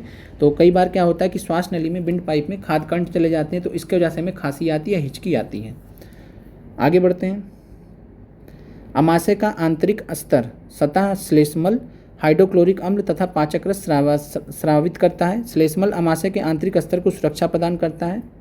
तो यह भी आपको इम्पॉर्टेंट है, आपको याद रखना है कि अमाशय का आंतरिक स्तर जो है श्लेष्मल यानी कि म्यूकस जिसको कहते हैं, हाइड्रोक्लोरिक अम्ल और पाचक रस स्रावित करता है। श्लेष्मल अमाशय के आंतरिक स्तर को सुरक्षा प्रदान करता है, यानी कि जो आपका अमाशय के आंतरिक भाग में जो आपका हाइड्रोक्लोरिक अम्ल होता है तो उसकी सतह पर जो है श्लेष्मल जब होता है अमाशय की सतह पर तो वो क्या करता है, ये हाइड्रोक्लोरिक अम्ल को जो है इधर उधर नहीं जाने देता, जो उसका काम रहता है जैसे रहता है उसको करने में हेल्प करता है। तो अमाशय श्लेष्मल जो है यानी म्यूकस क्या करता है, अमाशय के आंतरिक स्तर को सुरक्षा प्रदान करता है। अम्ल अनेक ऐसे जीवाणुओं को नष्ट करता है जो भोजन के साथ वहाँ पहुँच जाते हैं, साथ ही अब माध्यम को अम्लीय बनाता है। तो आपसे प्रश्न पूछा गया है कि जो है माध्यम को अम्लीय कैसे बनता है, तो अम्ल अनेक ऐसे जीवाणुओं को नष्ट कर देता है जो भोजन के साथ वहाँ पहुँच जाते हैं, साथ ही माध्यम को अम्लीय बनाता है। फिर जिससे पाचक रसों को क्रिया करने में सहायता मिलती है। पाचक रस जठर रस प्रोटीन को सरल पदार्थों में विघटित कर देता है। तो जो पाचक रस होता है यानी जठर रस होता है, ये क्या करते हैं, तो प्रोटीन को सरल पदार्थों में विघटित कर देते हैं। अब आते हैं क्षुद्रांत पे। क्षुद्रांत के बारे में बहुत महत्वपूर्ण तथ्य है। स्मॉल इंटेस्टाइन 7.5 मीटर लंबी अत्यधिक कुंडलित नली है या यकृत एवं अग्नाशय से स्राव प्राप्त करती है। तो आपको कई बार परीक्षा में पूछा गया है कि 7.5 मीटर लंबी है, तो ये आपको ध्यान रखना कि 7.5 मीटर लंबा होता है क्षुद्रांत स्मॉल इंटेस्टाइन। फिर इसके बाद यकृत के बारे में देख लेते हैं। यकृत क्या होता है, तो यकृत गहरे लाल भूरे रंग की ग्रंथि होती है जो उदर के ऊपरी भाग में दाहिनी ओर अवस्थित होती है। शरीर की सबसे बड़ी ग्रंथि होती है। ये भी प्रश्न आपसे पूछा गया है कि यकृत जो है सबसे बड़ी ग्रंथि कौन सी है, तो यकृत है। या पित्त रस का स्रावित करती है, तो आपको प्रश्न पता होना चाहिए कि पित्त रस को स्रावित कौन करती है, तो जो है यकृत करती है। और एक थैली में संग्रहित पित्तरस एक थैली में संग्रहित होता रहता है जिसे हम पित्ताशय गाल ब्लैडर कहते हैं। पित्तरस वसा के पाचन में महत्वपूर्ण भूमिका निभाता है। तो ये भी ध्यान रखिएगा, जो पित्तरस होता है वसा के पाचन में महत्वपूर्ण भूमिका निभाता है। और इसी वजह से जिन लोगों का जो है पित्त की थैली का ऑपरेशन होता है, पित्ताशय का ऑपरेशन हुआ रहता है, तो उनका पित्ताशय निकाल दिया जाता है। और इस वजह से वो क्या कर पाते हैं कि मान लीजिए तला भुना खाते हैं तो उनको सूट नहीं करता है, दिक्कत होता है। और तो इस चीज़ को आपको ध्यान रखना है कि पित्त रस जो है वसा के पाचन में महत्वपूर्ण भूमिका निभाता है। अगर ये नहीं रहेगा तो वसा के पाचन में बहुत दिक्कत होती है। तो ऐसे लोगों को जो है बहुत ही हल्के फुल्के भोजन करने होते हैं जो हेल्दी हो ज़्यादा मात्रा में। फिर अग्नाशय हल्के पीले रंग की बड़ी ग्रंथि होती है। पैनक्रियास जो अमाशय के ठीक नीचे होती है। अग्नाशय रस कार्बोहाइड्रेट्स और प्रोटीन पर क्रिया करता है। तो जो पैनक्रियाटिक जूस होता है यानी आग्नेयासिक रस कार्बोहाइड्रेट और प्रोटीन पर क्रिया करता है और उनके सरल रूप में परिवर्तित कर देता है। आंशिक रूप से पचा हुआ भोजन अब क्षुद्रांत के निचले भाग में पहुंचता है जहां आंत्र रस पाचन क्रिया को पूर्ण कर देता है। कार्बोहाइड्रेट सरल शर्करा जैसे कि ग्लूकोज में परिवर्तित हो जाते हैं। तो कार्बोहाइड्रेट किस में टूटते हैं, ग्लूकोज में। प्रश्न पूछा गया है वसा किस में टूटते हैं, तो वसा अम्ल और ग्लिसरॉल में। वसा किस में टूटते हैं, तो वसा अम्ल और ग्लिसरॉल में। प्रोटीन किस में टूटते हैं, तो प्रोटीन एमिनो अम्ल में टूटते हैं। बाकी हम आपको क्विज में जब क्वेश्चन दे देंगे तो आपको समझ में आ जाएगा कि कैसे कैसे क्वेश्चंस पूछे जा सकते हैं। क्लियर है, आगे बढ़ते हैं। और बाकी आप लोग जो है जब भी आपको फ्री टाइम मिले तो आप जरूर चेक कर लीजिए कि क्या सर ने जो है आपके लिए क्विज क्वेश्चंस डाले हैं, तो आप उनको सॉल्व कर सकते हैं जब भी आपको फ्री टाइम हो। पढ़ने के अलावा ऐसे नहीं कि बस बात बात पे पहुंच ही रहे हैं यूट्यूब पे कि देख रहे हैं सर ने डाला नहीं डाला, क्योंकि हमारी भी लिमिटेशन से जब भी हम फ्री होते तभी हम ऐसा कर पाते हैं। फिर यहाँ पे एक विलियम ब्यूमॉन्ट नाम के एक डॉक्टर थे। इन्होंने जो है कुछ एक्सपेरिमेंट किए थे अपने मरीज पर। तो अमाशय भोजन का मंथन कर रहा था, ऐसा इन्होंने देखा था, और इसकी भित्ति से तरल स्रावित हो रहा था जो भोजन को पचा सकता था। अमाशय क्षुद्रांत में तभी खुलता है जब अमाशय में भोजन का पाचन पूरा हो जाता है। तो इन्होंने ही पता लगाया था विलियम ब्यूमॉन्ट ने कि अमाशय में जब भोजन का पाचन पूरा हो जाता है तभी अमाशय क्षुद्रांत में खुलता है। फिर है क्षुद्रांत में अवशोषण। क्षुद्रांत में अवशोषण, तो ध्यान रखिएगा एब्जॉर्प्शन इन स्मॉल इंटेस्टाइन। तो पचा हुआ भोजन अवशोषित होकर क्षुद्रांत की भित्ति में स्थिर रुधिर वाहिकाओं में चला जाता है। इस प्रक्रम को अवशोषण कहते हैं। क्षुद्रांत की आंतरिक भित्ति पर अंगुली के समान उभरी हुई संरचनाएं होती हैं जिन्हें दीर्घरोम अथवा रसांकुर कहते हैं। इंग्लिश में विलाई बोलते हैं, तो विली या विलाई। तो ध्यान रखिएगा, और ये प्रश्न पूछा गया है आपसे। तो क्षुद्रांत की जो आंतरिक भित्ति होती है उस पर उंगलियों के समान उभरी हुई संरचनाएं होती हैं, जिन्हें हम दीर्घरोम अथवा रसांकुर अथवा विली कहते हैं, विली या बिलाई जो भी कह लीजिए। दीर्घरोम पचे हुए भोजन के अवशोषण हेतु तल क्षेत्र बढ़ा देते हैं। तो आपसे प्रश्न पूछा गया है कि पचे हुए भोजन के अवशोषण हेतु तल क्षेत्र कौन बढ़ा देता है, तो आपका आंसर होना चाहिए दीर्घरोम। ठीक है, दीर्घरोम या बिलाई। आगे बढ़ते हैं। दीर्घरोम की सतह से पचे हुए भोजन का अवशोषण होता है, रुधिर वाहिकाओं में चला जाता है। अवशोषित पदार्थों का स्थानांतरण रुधिर वाहिकाओं द्वारा शरीर के विभिन्न भागों तक होता है, जहां उनका उपयोग जटिल पदार्थों को बनाने में किया जाता है। इस प्रक्रम को हम स्वांगीकरण कहते हैं। तो ध्यान रखिएगा, इस प्रक्रम को हम क्या कहते हैं, स्वांगीकरण, एसिमिलेशन कहते हैं। फिर आगे बढ़ते हैं। कोशिकाओं में उपस्थित ग्लूकोज का विघटन ऑक्सीजन की सहायता से कार्बन डाइऑक्साइड एवं जल में हो जाता है एवं ऊर्जा मुक्त हो जाती है। भोजन का वह भाग जिसका पाचन नहीं हो पाता है अथवा अवशोषण नहीं हो जाता है उसको बृहदान्त्र में भेज दिया जाता है, लार्ज इंटेस्टाइन में भेज दिया जाता है। तो ध्यान रखिएगा कि कोशिकाओं में उपस्थित ग्लूकोज का विघटन ऑक्सीजन की सहायता से कार्बन डाइऑक्साइड एवं जल में हो जाता है और ऊर्जा मुक्त होती है। भोजन का वह भाग जिसका पाचन नहीं होगा, वो अवशोषित नहीं होगा, तो वो लार्ज इंटेस्टाइन में भेज दिया जाएगा, वहाँ से फिर जो है मल द्वार से निकल जाएगा। फिर है बृहदान्त्र यानी कि लार्ज इंटेस्टाइन। तो बृहदान्त्र क्षुद्रांत्र की अपेक्षा चौड़ा होता है एवं छोटा होता है। तो ये भी ध्यान रखना है कि चौड़ा होता है बृहदान्त्र, लेकिन जो है क्षुद्रांत्र से छोटा होता है। यह लगभग 1.5 मीटर लंबी होती है। तो ध्यान रखिएगा, क्षुद्रांत्र कितनी थी, 7.5 मीटर, और उसके मुकाबले बृहदान्त्र बहुत छोटी है। इसका मुख्य कार्य जल एवं कुछ लवणों का अवशोषण करना है। तो बृहदान्त्र का मुख्य कार्य क्या है, जल एवं कुछ लवण का, साल्ट्स का अवशोषण करना है। ये सब क्वेश्चन हम बनाएंगे आपके लिए, अच्छे से पढ़िए, सारा कुछ हम आपको क्विज पे प्रश्नों के माध्यम से रिवाइज करा देंगे। फिर बचा हुआ अपचित पदार्थ मलाशय में चला जाता है तथा अर्धठोस मल के रूप में रहता है। समय समय पर गुदा द्वारा यह मल बाहर निकाल दिया जाता है। तो गुदा द्वारा यह मल बाहर निकाल दिया जाता है और इसे हम निष्कासन कहते हैं, इसको इंग्लिश में इजेशन बोलते हैं। इजेशन यानी निष्कासन बोलते हैं। फिर घास खाने वाले जंतु में पाचन कैसे होता है। तो घास खाने वाले जो जंतु होते हैं, जैसे गाय भैंस होते हैं, तो घास को जल्दी जल्दी निगल लेते हैं, अमाशय के एक भाग में भंडारित कर लेते हैं। यह भाग रूमेन, प्रथम अमाशय कहलाता है। तो ध्यान रखिएगा, रूमेन जिसको प्रथम अमाशय कहते हैं, तो जल्दी जल्दी घास को खा लेते हैं, निगल लेते हैं और इसको अमाशय के भाग में भंडारित कर लेते हैं, जिसको हम रूमेन कहते हैं। उसके बाद क्या होता है, रूमिनेंट में अमाशय 4 भागों में बटा होता है। तो रूमेन या रूमिनेंट में अमाशय 4 भागों में बटा होता है। रूमेन में भोजन का आंशिक पाचन होता है। कैसा होता है, आंशिक पाचन, जिसे जुगाल कहते हैं या कड कहते हैं, कडिंग कहते हैं।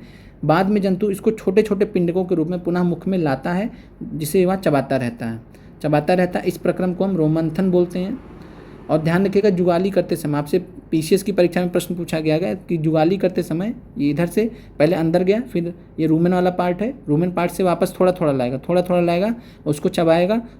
इस प्रक्रिया को बोलते हैं जुगाली करना।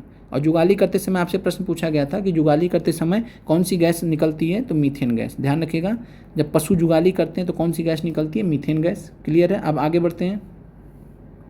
और इस प्रक्रिया को जो है जंतु जिसमें छोटे पिंडकों के रूप में पुनः मुख में लाते हैं, उसे चबाते रहते हैं, इस प्रक्रिया को हम रोमंथन कहते हैं। आगे बढ़ते हैं। फिर आपका पॉइंट है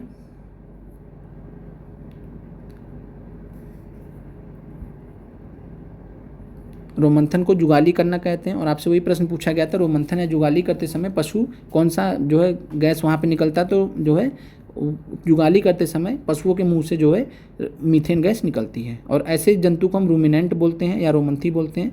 घास में सेलुलोज की प्रचुरता होती है। तो ध्यान दीजिएगा, घास में किसकी प्रचुरता होती है, सेलुलोज की, जो एक प्रकार का कार्बोहाइड्रेट होता है। किसी रूमिनेंट अथवा रोमंथी पशु, हिरन आदि के रूमेन में सेलुलोज का पाचन करने वाले जीवाणु पाए जाते हैं। तो जो भी लोग घास खाते हैं तो उनमें सेलुलोज का, उनके रूमेन वाले पार्ट में, जो कि पहला अमाशय होता है, उसमें सेलुलोज का पाचन करने वाले जीवाणु पाए जाते हैं। लेकिन ये जीवाणु हम सब में नहीं पाए जाते, तो इसलिए जो जीव जंतु होते हैं या मानव होता है, उसमें जो है सेलुलोज को पचाने की क्षमता नहीं होती है।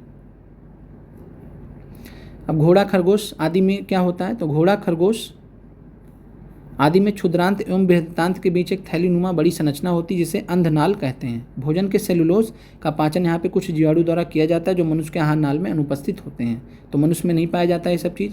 फिर अमीबा में क्या होता है, तो आपका TRE 2 में अमीबा से प्रश्न पूछे गए थे।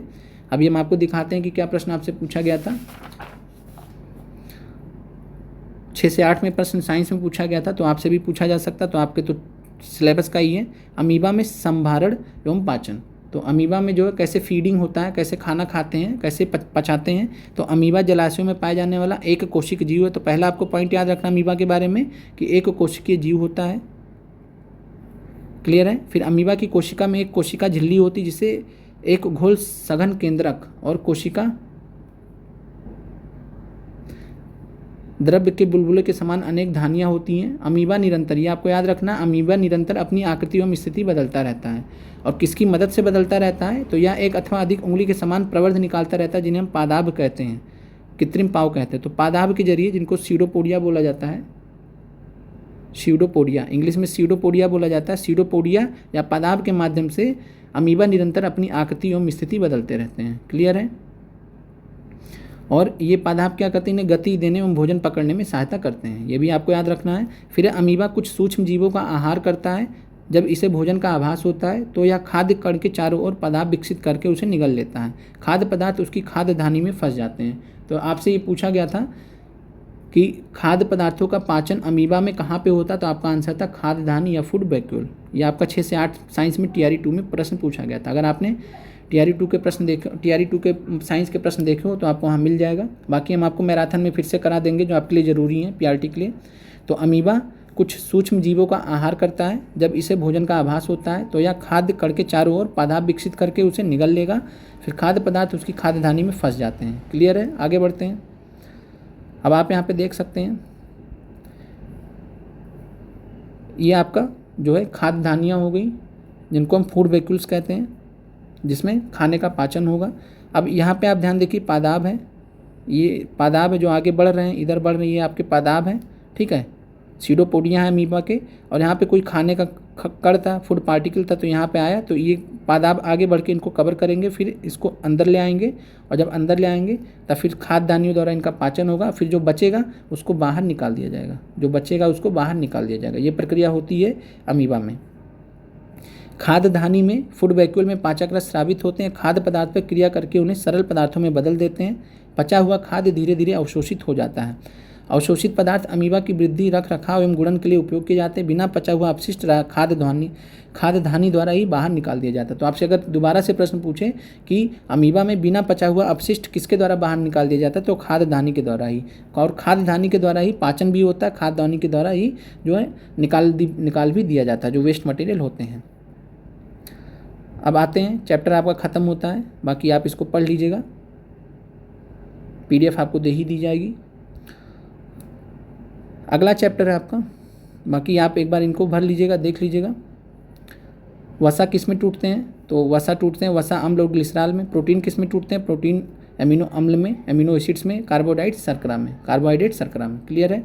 अब आगे बढ़ते हैं, बाकी एक बार आप इसको ट्राई कीजिएगा। लाला ग्रंथियाँ, माशय, यकृत, मलाशय, क्षुद्रांत, बृहदांत, बाकी हम आपको प्रश्न के माध्यम से करा ही देंगे, आप भी थोड़ा प्रयास करें। अब ऊष्मा के बारे में जो आपसे प्रश्न पूछे गए हैं, और ये आपका TGT में प्रश्न पूछा गया था, जिसको अभी हम दिखाएंगे आपको, जो हमने आपको पेपर भी कराया है।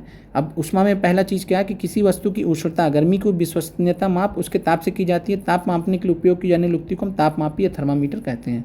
तो टेम्परेचर नापने के लिए हम किसका इस्तेमाल करते हैं, थर्मामीटर का, सिंपल है। और जिस तापमापी से हम अपने शरीर के ताप को मापते हैं,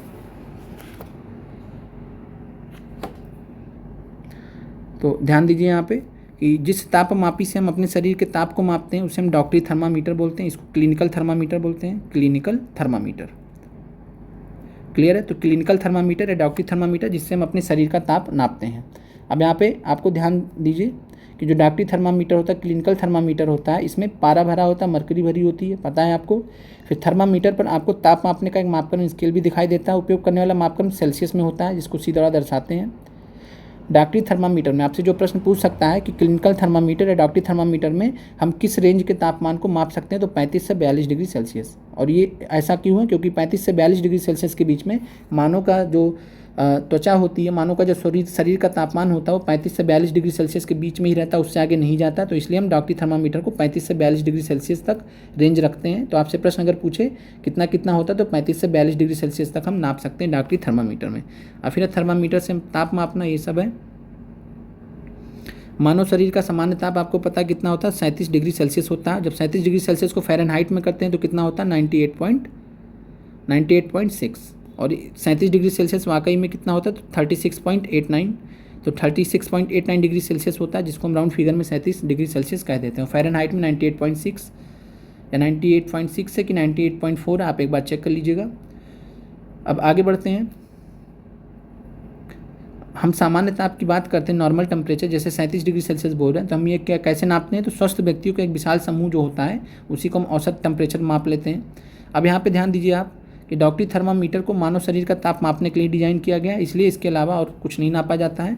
तो सामान्यतः 35 से 42 डिग्री सेल्सियस से अधिक नहीं होता है मानव शरीर का तापमान। इसी कारण से थर्मामीटर का जो परिसर होता है, रेंज होता है 35 से 42 डिग्री सेल्सियस।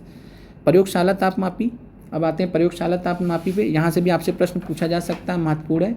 तो प्रयोगशाला तापमापी को हम लेबोरेटरी थर्मामीटर बोलते हैं, लेबोरेटरी थर्मामीटर।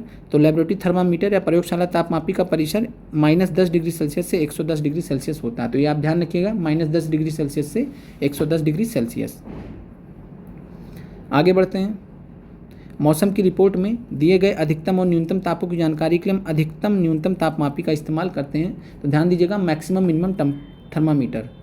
तो मैक्सिमम मिनिमम थर्मामीटर का हम प्रयोग किस में करते हैं, अधिकतम न्यूनतम तापमापी का प्रयोग किस में करते हैं, तो मौसम की रिपोर्ट में जानकारी देने के लिए। और हम इससे रिलेटेड सारे जो इंपॉर्टेंट प्रश्न आपके हो सकते हैं हम सब कुछ बना देंगे। आप लोग अच्छे से पढ़ाई कीजिए और साथ में जो क्विज आपको कराया जा रहा है अटेम्प्ट कीजिए। जिसको नहीं समझ में आया कि क्विज को कैसे अटेम्प्ट करना है, तो सिंपल सा आप इसी वीडियो पे जब आप ओपन करेंगे वीडियो को, कोई भी वीडियो ओपन करेंगे, फिर चैनल पे जाइएगा, चैनल पे क्लिक कीजिएगा। चैनल पे क्लिक करके आपको वीडियो दिखेंगे, लाइव सेक्शन दिखेगा। सबसे लास्ट में दाहिने तरफ जाएंगे तो आपको कम्युनिटी सेक्शन दिखेगा और कम्युनिटी सेक्शन से आप वहाँ देख सकते हैं। अब ध्यान दीजिए कि पारा एक विषाक्त पदार्थ होता है। तो पारा एक विषाक्त पदार्थ होता है, जहरीला होता है। यदि तापमापी टूट जाए तो इसका निपटान बहुत कठिन है। आजकल अंकीय तापमापी इसलिए इस्तेमाल करते हैं, डिजिटल थर्मामीटर इस्तेमाल करते हैं। ध्यान दीजिए, अंकीय तापमापी में पारे का उपयोग नहीं होता, यह आपने देखा भी होगा। ऊष्मा का स्थानांतरण बहुत महत्वपूर्ण टॉपिक है, यहीं से प्रश्न आपका पूछा गया था। अब आते हैं कंडक्शन को समझते हैं। कंडक्शन क्या होता है, वह प्रक्रम जिसमें ऊष्मा किसी वस्तु के गर्म सिरे से ठंडे सिरे की ओर स्थानांतरित होती है, चालन कहलाता है। ठोसों में ऊष्मा प्राय चालन के प्रक्रम द्वारा स्थानांतरित होती है। तो हमने टीजीटी का आपको क्वेश्चन पेपर कराया था साइंस का, वहाँ पे ये प्रश्न पूछा गया था, याद आ गया होगा आपको। नहीं याद आया तो आप फिर से जाके देख लीजिएगा। तो चालन कहलाता है। तो ठोसों में ऊष्मा प्राय चालन के प्रक्रम द्वारा स्थानांतरित होती है। तो ध्यान दीजिएगा कि ठोस सॉलिड में चालन या कंडक्शन होता है, इंग्लिश में कंडक्शन बोलते हैं। और क्या होता है ये, तो वह प्रक्रम जिसमें ऊष्मा किसी वस्तु के गर्म सिरे से ठंडे सिरे की ओर स्थानांतरित होती है। फिर अगला पॉइंट है, वे पदार्थ जो अपने से होकर ऊष्मा को आसानी से जाने देते हैं उन्हें हम ऊष्मा का चालक कहते हैं, जैसे कि एल्युमिनियम, आयरन, कॉपर, तांबा। और जो पदार्थ अपने से होकर ऊष्मा को आसानी से नहीं जाने देंगे उसको हम ऊष्मा का कुचालक कहेंगे। और ऊष्मा का कुचालक कौन होता है, तो ऊष्मा का कुचालक होता है प्लास्टिक एवं लकड़ी। कुचालकों को ऊष्मारोधी भी कहते हैं, यानी ऊष्मा का जो विरोध करते हो। तो ध्यान देखिएगा, कुचालकों को ऊष्मारोधी भी कहा जाता है। जल तथा वायु ऊष्मा के कुचालक हैं। तो जल तथा वायु महत्वपूर्ण तथ्य है। प्लास्टिक लकड़ी तो आपको पता होगा, लेकिन जल और वायु भी ऊष्मा के कुचालक होते हैं, ये आपको ध्यान रखना है। आगे बढ़ते हैं। जब जल को गर्म करते हैं तो ज्वाला के पास का जल गर्म हो जाता है, गर्म जल ऊपर उठता है। इस गर्म जल के आसपास का ठंडा जल उस स्थान, तो ध्यान दीजिएगा, फिर से देख लेते हैं। जब जल को गर्म करते हैं तो ज्वाला के पास का जल गर्म हो जाता है, यानी जहाँ पे जल रहा होगा वहाँ का पार्ट गर्म हो जाएगा बर्तन का। गर्म जल ऊपर उठेगा, इस गर्म जल के आसपास का ठंडा जल उसका स्थान लेने के लिए आ जाता है। और फिर यह जल भी गर्म होकर ऊपर उठने लगता है और आसपास के जल फिर इसके स्थान पर आ जाते हैं। यह प्रक्रिया तब तक चलती रहती है जब तक सारा जल गर्म ना हो जाए। तो ऊष्मा स्थानांतरण की इस विधि को हम संवहन विधि कहते हैं, कन्वेक्शन कहते हैं। तो कन्वेक्शन में क्या होता है, आप यहाँ पे देखिए, हमने गर्म करने के लिए रखा है। तो पहले ये पार्ट गर्म होगा, जब ये पार्ट गर्म होगा तो यहाँ वाला पार्ट ठंडा रहा होगा, तो यहाँ से आ जाएगा ठंडा पानी, इधर से आ जाएगा और ये ऊपर जाएगा, गर्म होकर ऊपर जाएगा और इधर से नीचे आएगा, तब तक नीचे आएगा जब तक सब कुछ गर्म ना हो जाए। तो इस प्रकार से जो गर्म होने की प्रक्रिया होती है इसको हम कन्वेक्शन बोलते हैं, जिसमें गर्म चीज़ ऊपर जाती है और जो ठंडी चीज़ें नीचे आती है और सब कुछ गर्म हो जाता है बर्तन के अंदर। वायु में ऊष्मा का स्थानांतरण भी इसी प्रकार होता है। तो वायु में संवहन के द्वारा ही ऊष्मा का स्थानांतरण होता है, जल में भी ऊष्मा का स्थानांतरण होता है संवहन द्वारा, और वायु में ऊष्मा का स्थानांतरण भी इसी प्रकार होता है। ऊष्मा स्रोत के पास की वायु गर्म होकर ऊपर उठती है, इस प्रकार की वायु भी गर्म हो जाती है, प्रक्रिया चलती रहती है। अब आपसे पूछें, और यहाँ पे आपको ध्यान रखना है कि अगर संवहन पूछेगा, संवहन से जो है कहाँ किस में स्थानांतरण हो सकता है, तो वायु और जल का। तो वायु और जल में ऊष्मा का स्थानांतरण कैसे होगा? संवहन द्वारा होगा, तो ध्यान दीजिएगा। और चालन द्वारा किस में होता है? तो चालन द्वारा जो होगा वो होगा जो है केवल ठोस में। और अगर पूछे लिक्विड और गैस में, जैसे जल लिक्विड है और वायु गैस है, तो लिक्विड और गैस में किससे होगा? तो लिक्विड और गैस में होगा संवहन से। आगे बढ़ते हैं, और यही प्रश्न आपको पूछा गया था। तटीय क्षेत्रों में रहने वाले लोग एक मनोरंजक परिघटना का अनुभव करते हैं। दिन के समय स्थल, धरती या थल जल की अपेक्षा शीघ्र गर्म हो जाता है। तो दिन के समय क्या होता है? जो स्थल होता है धरती का, वो जल की अपेक्षा जल्दी गर्म हो जाता है, और स्थल के ऊपर की वायु गर्म होकर ऊपर उठने लगती है। इसका स्थान लेने के लिए समुद्र की ओर से ठंडी वायु आ जाती है, और चक्र को पूरा करने के लिए स्थल की ओर से गर्म वायु समुद्र की ओर बह जाती है, और समुद्र की ओर से ठंडी वायु आ जाएगी। तो इस प्रक्रिया को बोलते हैं समुद्र समीर। फिर इसी का उल्टा होता है, समुद्र समीर की ठंडी वायु का लाभ उठाने के लिए ये सब हो गया। फिर रात्रि में जब रात होता है तो यह प्रक्रिया उल्टी हो जाती है। समुद्र का जल स्थल की अपेक्षा धीमी गति से ठंडा होता है, क्योंकि समुद्र का जल जो है टाइम लेता है, गर्म होने में भी टाइम लेता है, ठंडा होने में भी, तो धीमी गति से ठंडा होता है। इसलिए स्थल की ओर से ठंडी वायु समुद्र की ओर बहती है, क्योंकि स्थल जल्दी ठंडा होता है। तो इस बार रात में क्या होगा? स्थल से ठंडी वायु आएगी और गर्म वायु जो है वो समुद्र से आएगी। तो इसको बोलते हैं हम थल समीर। थल समीर क्यों बोलेंगे? तो ये आप ध्यान रखिएगा। तो समुद्र समीर और थल समीर का यहाँ पे उदाहरण दिया गया है। और थल समीर में क्या होगा? रात्रि में प्रक्रम उल्टा हो जाता है, समुद्र का जल स्थल की अपेक्षा धीमी गति से ठंडा होता था, स्थल की ओर से ठंडी वायु समुद्र की ओर बहती है, और समुद्र से जो है गर्म वायु आ जाएगी। और इस प्रकार जो है थल समीर रात में, आपसे पूछा भी गया, समुद्र समीर दिन में, ये समुद्र समीर दिन में होता है और थल समीर रात में होता है। आगे बढ़ते हैं। सूर्य से हम तक ऊष्मा कैसे पहुंचती है? यह चालन अथवा संवहन द्वारा नहीं हो सकती। तो ध्यान दीजिएगा, चालन और संवहन के लिए माध्यम चाहिए होता है। चूँकि सूर्य द्वारा जो हम तक ऊष्मा पहुंचेगी उसके लिए कोई माध्यम नहीं होता है, और इस वजह से जो है हम क्या होता है, सूर्य से हम तक ऊष्मा एक अन्य मेथड द्वारा या प्रक्रम द्वारा पहुंचती है, जिसे हम विकिरण कहते हैं, जिसको हम रेडिएशन बोलते हैं। तो रेडिएशन द्वारा या विकिरण द्वारा सूर्य से हम तक ऊष्मा पहुंचती है, और विकिरण द्वारा ऊष्मा के स्थानांतरण में किसी माध्यम की आवश्यकता नहीं होती है। तो ध्यान दीजिएगा, ये भी प्रश्न आपसे पूछा गया है कि किसमें जो है ऊष्मा के स्थानांतरण में किसी माध्यम की जरूरत नहीं होती। तो विकिरण में द्वारा ऊष्मा के स्थानांतरण में किसी भी माध्यम की जरूरत नहीं होती। माध्यम विद्यमान हो या ना हो, विकिरण द्वारा ऊष्मा का स्थानांतरण हो सकता है। जब हम किसी तापक हीटर के सामने मान लीजिए बैठे हों ठंडी में, तो जो हमें आपको गर्मी प्राप्त होती है वो इसी रेडिएशन के माध्यम से, विकिरण के माध्यम से प्राप्त होती है। हमारा शरीर विकिरण द्वारा ही परिवेश को ऊष्मा देता है तथा उससे ऊष्मा ग्रहण भी करता है। तो आप सोचिए कि आप जो है काफ़ी सारे लोग अगर एक ही हॉल में होते हैं तो कैसे गर्मी होने लगती है, तो कैसे होने लगती है, तो ये विकिरण की वजह से। तो हमारा शरीर विकिरण के द्वारा परिवेश को ऊष्मा भी देता है और उससे ऊष्मा ग्रहण भी करता है। फिर सभी गर्म पिंड विकिरणों के रूप में ऊष्मा विकिरित करते हैं। जब ये ऊष्मा विकिरण किसी अन्य वस्तु से टकराते हैं तो इनका कुछ भाग परावर्तित हो जाता है, कुछ भाग अवशोषित हो जाता है, कुछ भाग परागत हो जाता है। ऊष्मा के अवशोषित भाग के कारण वस्तु का तापमान बढ़ जाता है। फिर सर्दियों में और गर्मियों में हमारे पहनने के वस्त्रों के प्रकार, यहाँ से भी आपको प्रश्न पूछा गया है। तो गहरे रंग के पृष्ठ अपेक्षा अधिक ऊष्मा अवशोषित करते हैं। जैसे काला रंग है तो वो क्या करेगा, ज़्यादा ऊष्मा अवशोषित करेगा, इसलिए सर्दियों में हम गहरे रंग के वस्त्र पहनना हमें सुखद लगता है। हल्के रंग के कपड़े ऊष्मीय विकिरणों के अधिकांश भाग को, ध्यान दीजिएगा, हल्के रंग के कपड़े ऊष्मीय विकिरणों के अधिकांश भाग को परावर्तित कर देते हैं, इसलिए गर्मियों में हम हल्के रंग के वस्त्र अधिक आरामदेह होते हैं। ये भी प्रश्न आपसे पूछा गया है कि जो है हल्के जो रंग होते हैं क्या करते हैं, तो हल्के रंग के कपड़े ऊष्मीय विकिरणों के अधिकांश भाग को परावर्तित कर देते हैं, तो इसलिए गर्मियों में हम हल्के रंग के वस्त्र ज़्यादा अच्छे लगते हैं। सर्दियों में हम ऊनी वस्त्र क्यों पहनते हैं? क्योंकि ऊन जो है ऊष्मारोधी होता है। ऊन के रेशों के बीच में वायु फंसी होती, ट्रैप होती है, और यह वायु हमारे शरीर की ऊष्मा को ठंडे परिवेश की ओर विकृत होने से जाने से रोकती है, इसलिए हमें उष्णता का अनुभव होता है जब हम स्वेटर वगैरह पहनते हैं। आगे बढ़ते हैं। अगला चैप्टर बहुत ही महत्वपूर्ण आपका अम्ल, क्षारक और लवण, एसिड, बेस और साल्ट। 10th क्लास में भी है, लेकिन यहाँ आपको बहुत कुछ सीखने को मिलेगा।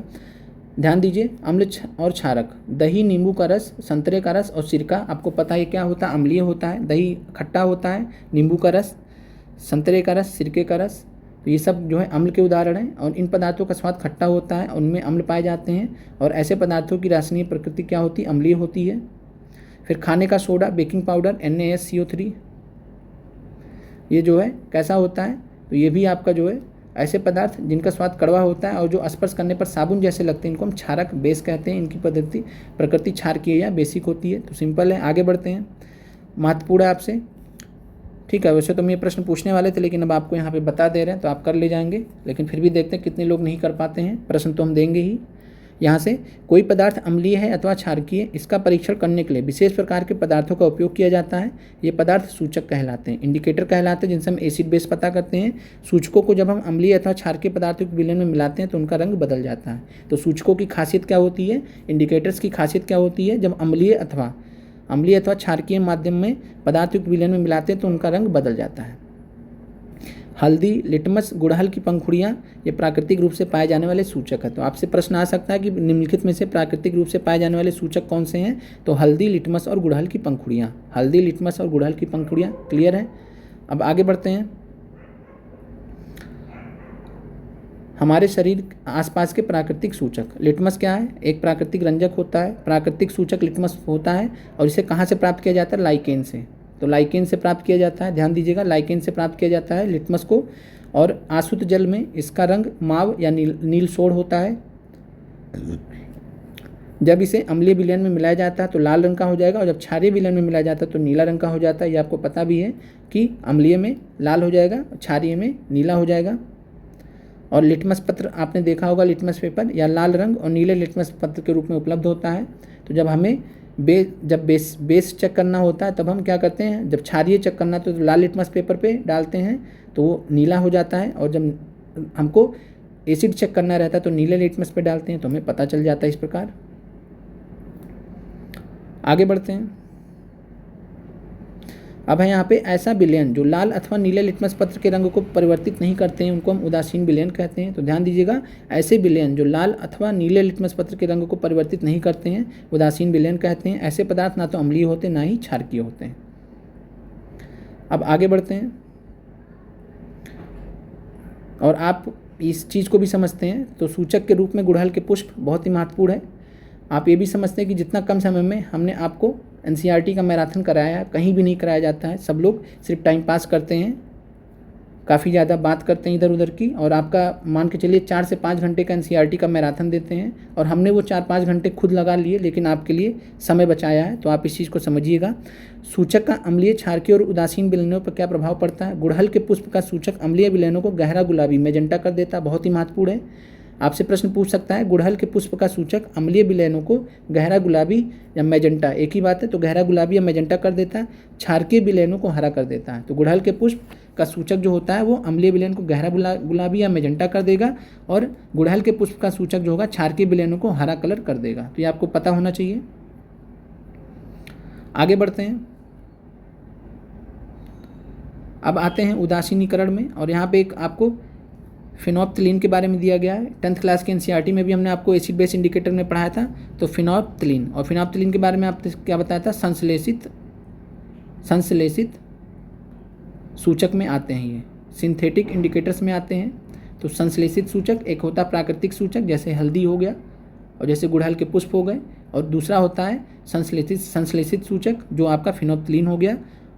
अब आते हैं, और यहाँ पे आपको ध्यान रखना है कि जब विलयन क्षारकीय होता है यानी बेसिक होता है तब फिनेप्थलीन गुलाबी रंग देता है, उल्टा होता है, फिनेप्थलीन में उल्टा होता है। तो जब विलयन क्षारकीय होता है तो फिनेप्थलीन गुलाबी रंग देता है। इसके विपरीत जब विलयन अम्लीय होता है तो यह रंगहीन होता है। तो ध्यान दीजिएगा कि जब विलयन अम्लीय होता है तो जो है फिनेप्थलीन रंगहीन रहता है, और जब क्षारकीय होता है विलयन तो फिनेप्थलीन गुलाबी रंग देता है।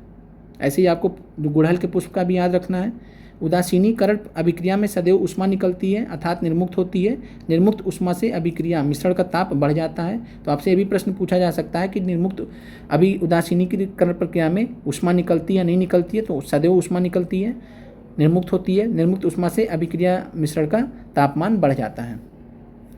उदासीनीकरण अभिक्रिया में नया पदार्थ निर्मित होता है जिसे हम लवण या साल्ट बोलते हैं। लवण अम्लीय, क्षारकीय अथवा उदासीन प्रकृति का हो सकता है। तो आपसे प्रश्न भी जो है 6 से 8 में पूछा गया था, आपने देखा भी होगा। आपसे भी पूछा जा सकता है कि जो है अम्लीय लवण किसको बोलते हैं, क्षारकीय लवण किसको बोलते हैं, और उदासीन तो आपको पता ही है उदासीन प्रकृति का।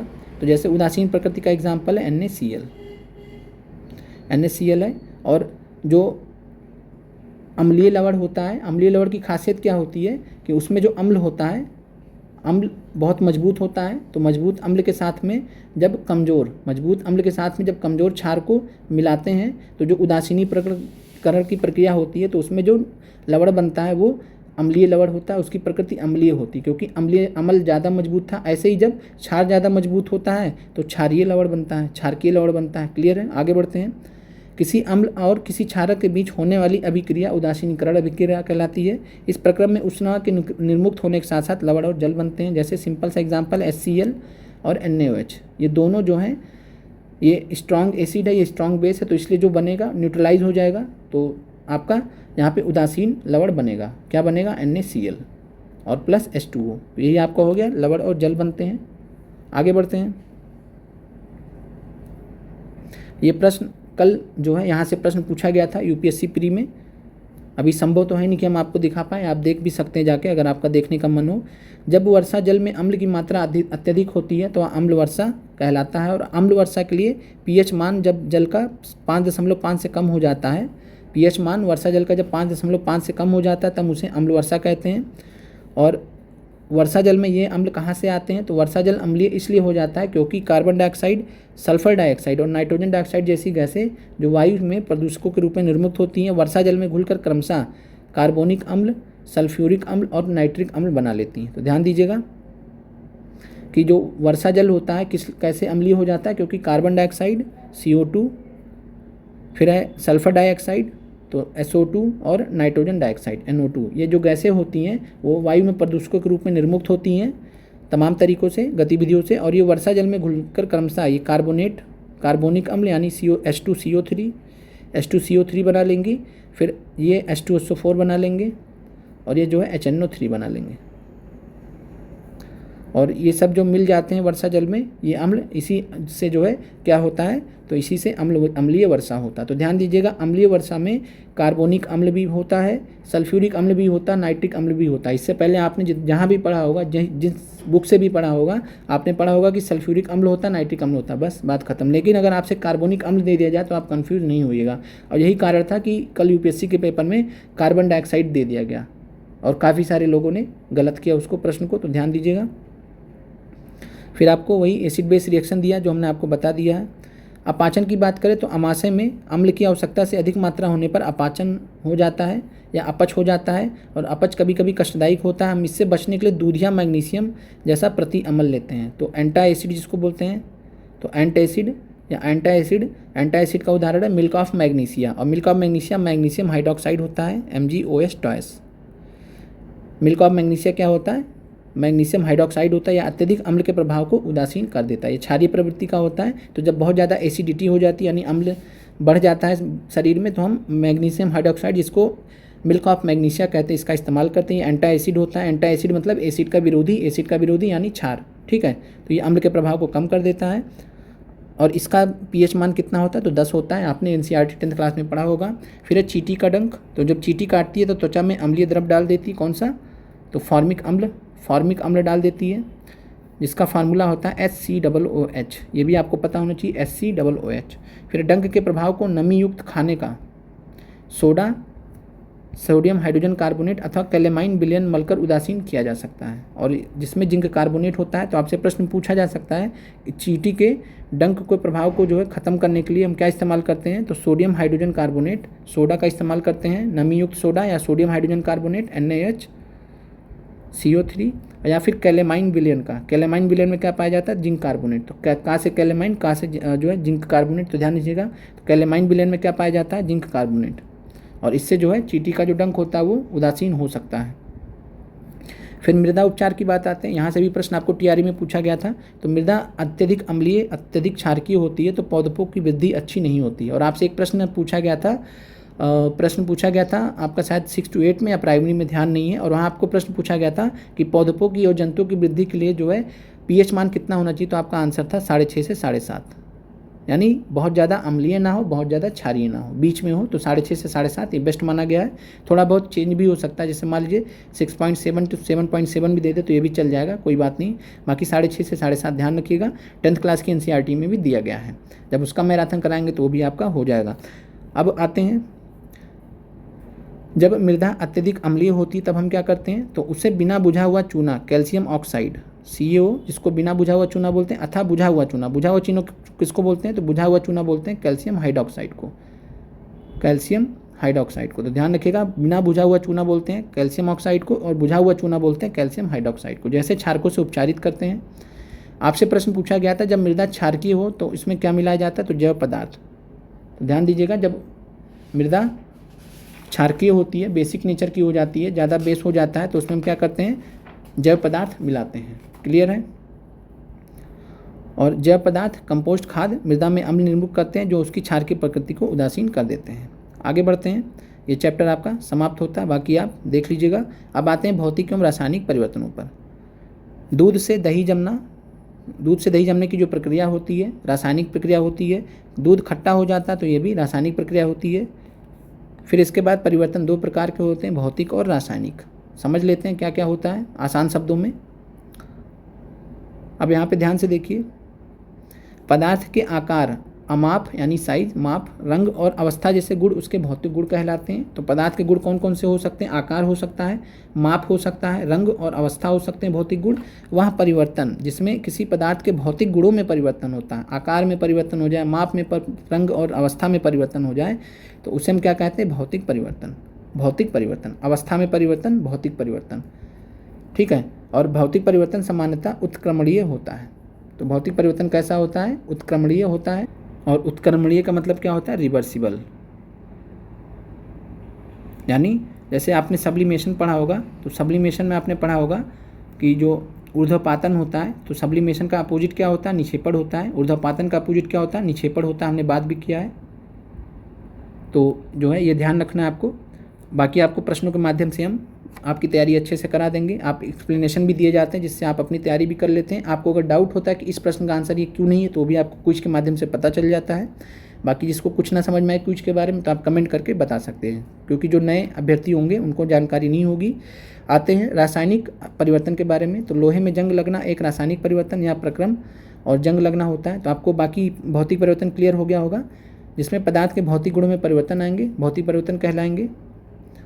और ऐसे पदार्थों में ध्यान रखिएगा, भौतिक परिवर्तन में कोई नया पदार्थ नहीं बनता, यही फ़र्क होता है। जो रासायनिक परिवर्तन होता है यहाँ नया पदार्थ बनेगा, और भौतिक परिवर्तन में नया पदार्थ नहीं बनता है। अब आते हैं मैग्नीशियम की पतली पट्टी अथवा तार का टुकड़ा लीजिए। इसको जब जलाते हैं तो यहाँ पे जो है बहुत जलता हुआ फीता, मैग्नीशियम का जलता हुआ फीता। तो ये मैग्नीशियम क्यों जलता है, क्योंकि मैग्नीशियम जो है हवा में उपस्थित ऑक्सीजन से रिएक्शन कर लेता है और मैग्नीशियम ऑक्साइड बना लेता है, और जल के जो राख गिरता है यही होता है मैग्नीशियम ऑक्साइड। तो मैग्नीशियम और ऑक्सीजन से मैग्नीशियम ऑक्साइड नया उत्पाद बना है। तो इसलिए मैग्नीशियम का जलना क्या है, ये रासायनिक अभिक्रिया है। मैग्नीशियम का जलना रासायनिक अभिक्रिया है। अब आते हैं, और जलने पर चमकदार श्वेत सफ़ेद प्रकाश देती हुई जलने लगती है, और पूरी तरह जलने के बाद कुछ श्वेत भस्म पाउडर रह जाता है। तो ये श्वेत भस्म पाउडर होता है, वो क्या लगता है, मैग्नीशियम ऑक्साइड। और मैग्नीशियम ऑक्साइड चूँकि नया बना है, तो इसलिए मैग्नीशियम का जलना, मैग्नीशियम के फीते का जलना, ये आपका रासायनिक प्रक्रिया का उदाहरण है। फिर आते हैं, भस्म को जल में घोलने पर नया पदार्थ बनाती है, और भस्म को अगर हम जल में भी घोल दें तो ये मैग्नीशियम हाइड्रोक्साइड, ठीक है। तो क्या बनाती है, मैग्नीशियम ऑक्साइड को जल से H2O से रिएक्शन कराते हैं तो मैग्नीशियम हाइड्रोक्साइड, तो मैग्नीशियम हाइड्रोक्साइड, तो अब यहाँ पे एक नया प्रोडक्ट फिर से बन गया, तो ये भी आपका रासायनिक क्रिया हो जाएगी, रासायनिक परिवर्तन हो जाएगा। चूँकि यहाँ पे आप रासायनिक अभिक्रिया ही देख रहे हैं, तो रासायनिक अभिक्रिया तो रासायनिक परिवर्तन तो होगा ही। फिर है, अब यहाँ पे देखते हैं, मैग्नीशियम हाइड्रोक्साइड एक क्षारक होता है। मैग्नीशियम ऑक्साइड एक नया पदार्थ है जो मैग्नीशियम के जलने पर बनता है। मैग्नीशियम हाइड्रोक्साइड एक अन्य नया पदार्थ है जो मैग्नीशियम ऑक्साइड को जल में घोलने से बनता है। तो इसलिए दोनों ये आपके रासायनिक परिवर्तन के उदाहरण हैं। आगे बढ़ते हैं। अब यहाँ पे ध्यान दीजिए, एक आपसे प्रश्न पूछा जाता है, नीला थोथा क्या होता है? नीला थोथा क्या होता है? तो नीला थोथा, जिसको हम इंग्लिश में ब्लू बिट्रॉल बोलते हैं, ब्लू बिट्रॉल बोलते हैं, और ब्लू बिट्रॉल एक क्या होता है? कॉपर सल्फेट का सलूशन होता है। तो जो कॉपर सल्फेट का सलूशन होता है, देखिए दिया भी गया है, ये कॉपर सल्फेट विलयन, तो CuSO4 इसको हम क्या बोलते हैं? कॉपर सल्फेट के विलयन को नीला थोथा कहते हैं। तो ये आप ध्यान रखिएगा। होता क्या है कि कॉपर सल्फेट और लोहे के बीच अभिक्रिया के कारण जो है रिएक्शन होता है, विलयन के कारण जो है विलयन का जो रंग होता है वो नीले से हरा हो जाता है। अब जैसे यहाँ पे कॉपर सल्फेट सलूशन है और यहाँ पे आयरन सल्फेट है और यहाँ पे जो है आयरन सल्फेट है और ये जो है एक आयरन की ब्लेड है कह सकते हैं। तो पदार्थ आयरन सल्फेट के बनने से होता है। होता क्या है कि ये जो ब्लेड है, मान लीजिए लोहे की ब्लेड है, इसमें डाल दिया गया कॉपर सल्फेट में, तो जो है डिस्प्लेसमेंट रिएक्शन, आपने डिस्प्लेसमेंट रिएक्शन का नाम सुना होगा, जिसमें डिस्प्लेस कर देता है, जो ज़्यादा रिएक्टिव होता है, तो आयरन ज़्यादा रिएक्टिव होता है, तो Fe+CuSO4, Fe+CuSO4 FeSO4 बना लेगा, आयरन सल्फेट बना लेगा और कॉपर को अलग कर देगा।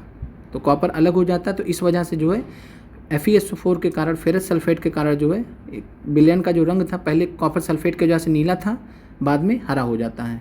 तो ये भी आपका रासायनिक परिवर्तन का उदाहरण है। तो ये जो पदार्थ है हरे कलर का, ये आयरन सल्फेट बनने के कारण होता है। लोहे की कील पर भूरा निक्षेप कॉपर या तांबे की परत के कारण होता है, और जो लोहे की कील या जो भी चीज़ रहेगा जो डाला गया होगा रिएक्शन कराने के लिए, तो इस पर जो भूरा निक्षेप कॉपर का होता है। तो कॉपर का ध्यान रखिएगा, कॉपर या तांबा कैसा कलर होता है? तो ब्राउन कलर, भूरा कलर का होता है। फिर आगे बढ़ते हैं।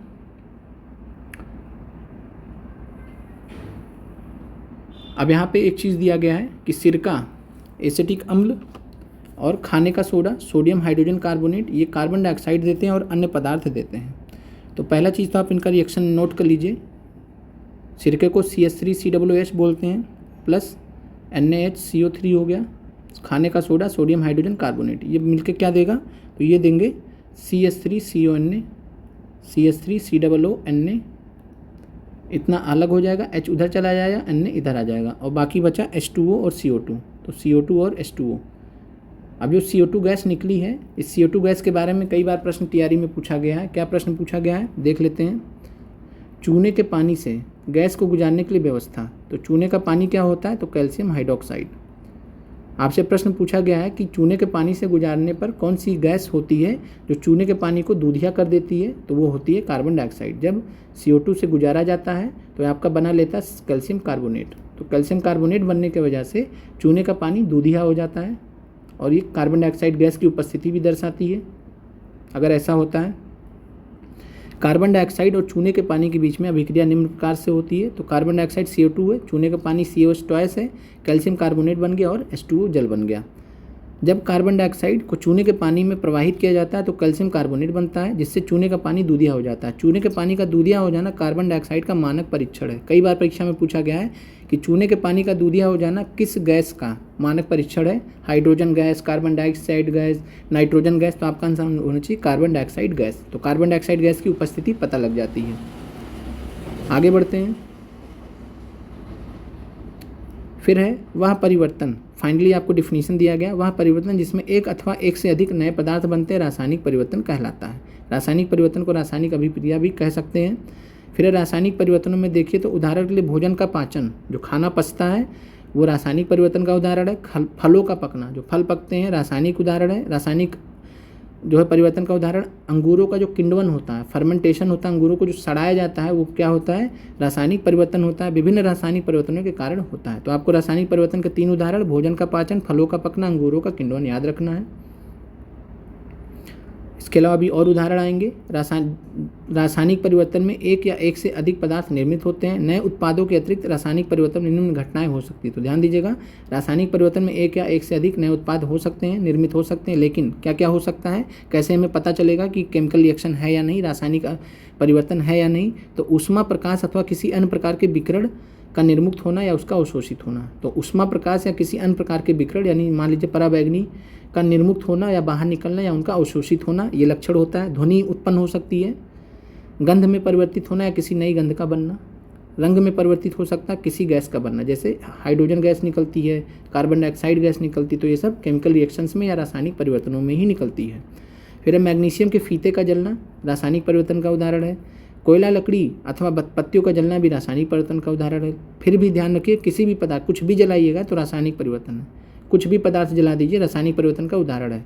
और जलने के साथ में सदैव ऊष्मा का उत्पादन होता है। फिर पटाखों का विस्फोट भी एक रासायनिक परिवर्तन का उदाहरण है। अब आते हैं, क्या दिया गया, वायुमंडल में ओजोन की परत के बारे में सुना होगा। ओजोन की परत आपको पता कहाँ पे, समताप मंडल में। देखिए, फिर भी कई लोग प्रश्न क्विज में दिया गया था, गलत किए। अब कैसे गलत कर रहे हैं ये चीज़ हमको नहीं समझ में आ रहा है, कि या तो वो एनसीईआरटी नहीं पढ़े, या तो उन्होंने हमारी प्रीवियस क्वेश्चन की क्लासेस नहीं देखी। हमने कितनी बार कितने अच्छे तरीके से, सिंपल तरीके से समझाया है कि ओजोन की परत समताप मंडल में पाई जाती है। डिटेल में सब कुछ बात किया है। एनसीईआरटी की क्लास ली थी लेटेस्ट 6th और 7th क्लास की, वहाँ पर भी आपको समझाया गया था। तो थोड़ा सिंसियरली क्वेश्चंस पढ़िए, सबके लिए हम कह रहे हैं, जिसको अच्छा हो रहा है उसका भी, जिसका अच्छा नहीं हो रहा है उसको भी। तो हमें सूर्य के प्रकाश में उपस्थित हानिकारक पराबैंगनी विकिरण से बचाती है। तो ओजोन की परत हमें किससे बचाती है, सूर्य के प्रकाश में उपस्थित हानिकारक पराबैंगनी विकिरण से, अल्ट्रावायलेट रेडिएशन से। और ओजोन परत जो है पराबैंगनी विकिरण को अवशोषित कर लेती है और ऑक्सीजन में परिणत हो जाती है। यदि ओजोन द्वारा पराबैंगनी विकिरण अवशोषित नहीं होती तो पृथ्वी की सतह पर पहुंचकर हमें अन्य जीवों की हानि पहुंचाती, स्किन कैंसर, त्वचा कैंसर वगैरह हो सकता था। ओजोन इस विकिरण से हमें सुरक्षा प्रदान करती है। अब देखिए, सेब को काट देते हैं, अगर उसको ना खाया जाए तो उसका भूरा रंग का कलर हो जाता है समय के साथ में। तो जो भूरा रंग का ये रंग परिवर्तन होता है, ये रंग परिवर्तन जहाँ भी होगा रासायनिक परिवर्तन। तो ध्यान दीजिएगा, आपको हो सकता है इससे पहले ना पता रहा हो, लेकिन आप फल काटिए, सेब काटिए, कुछ भी काट दीजिए, फल वगैरह में सेब काट के रख दीजिए, तो जो उसका कलर बदलता है वो रासायनिक अभिक्रिया के कारण बदलता है। तो ध्यान रखिएगा। ऐसी प्रत्येक स्थिति में रंग परिवर्तन वास्तव में किसी नए पदार्थ अथवा पदार्थों के बनने के कारण होते हैं। जैसे आलू और बैगन के टुकड़े पे काट को रख दीजिए तो भी ऐसा हो जाता है। यह परिवर्तन रासायनिक परिवर्तन है। ठीक है, ये पूछा गया आपसे है या नहीं, तो है। ठीक है, तो रासायनिक परिवर्तन है ये सेब का काटना, और ये भी परीक्षा में पूछा गया है। फिर लोहे में जंग लगना, तो लोहा Fe+O2 और साथ में H2O। तो जंग का फार्मूला क्या होता है, आयरन ऑक्साइड Fe2O3। अगर आपसे पूछ ले कि जंग का फार्मूला क्या होता है तो Fe2O3 आयरन ऑक्साइड। और जंग लगने के लिए ऑक्सीजन और जल अथवा जलवाष्प दोनों की उपस्थिति अनिवार्य होती है। ये भी परीक्षा में प्रश्न पूछा गया है कि जंग लगने के लिए ऑक्सीजन और जल अथवा जलवाष्प की दोनों की उपस्थिति अनिवार्य होती है। और अगर वायु में आर्द्रता की मात्रा अधिक होगी अर्थात नमी अधिक होगी तो जंग जल्दी लगती है। ये आपको ध्यान रखना है कि अगर वायु में आर्द्रता की मात्रा अधिक होगी तो नमी अधिक होगी, जंग जल्दी लगती है। और हम जंग से बचाने के लिए क्या करते हैं, तो नियमित रूप से पेंट करते हैं, ग्रीस करते रहते हैं। एक अन्य उपाय लोहे के ऊपर क्रोमियम अथवा जस्ता जिंक जैसी धातु का परत चढ़ाना है। तो हम ये भी कर सकते हैं कि जो है लोहे के ऊपर क्रोमियम अथवा जस्ता जैसी जिंक का धातु का परत चढ़ा देते हैं। लोहे पर जिंक की परत चढ़ाने की प्रक्रिया को हम यसद लेपन कहते हैं। तो ध्यान दीजिएगा, लोहे पर जिंक की परत चढ़ाने का प्रक्रम क्या कहलाता है, यसद लेपन, गैल्वेनाइजेशन। इसका जो है अभी तक हमने देखा था तो 100% रिस्पॉन्स था, ये आंसर सबका सही था। आते हैं फिर है लवण युक्त जल जंग लगने के प्रक्रम की दर को बढ़ा देते हैं। तो आपसे अगर प्रश्न पूछ लेगा तो कंफ्यूज मत होइएगा। जो साल्ट युक्त वाटर रहता है, जिसमें साल्ट होता है, साल्टी वाटर रहता है, वो जंग लगने के प्रक्रम दर को बढ़ा देता है। फिर है स्टेनलेस स्टील लोहे में कार्बन पाया जाता है, कई लोगों ने गलत किया, क्रोमियम पाया जाता है, निकल पाया जाता है, मैग्नीज पाया जाता है।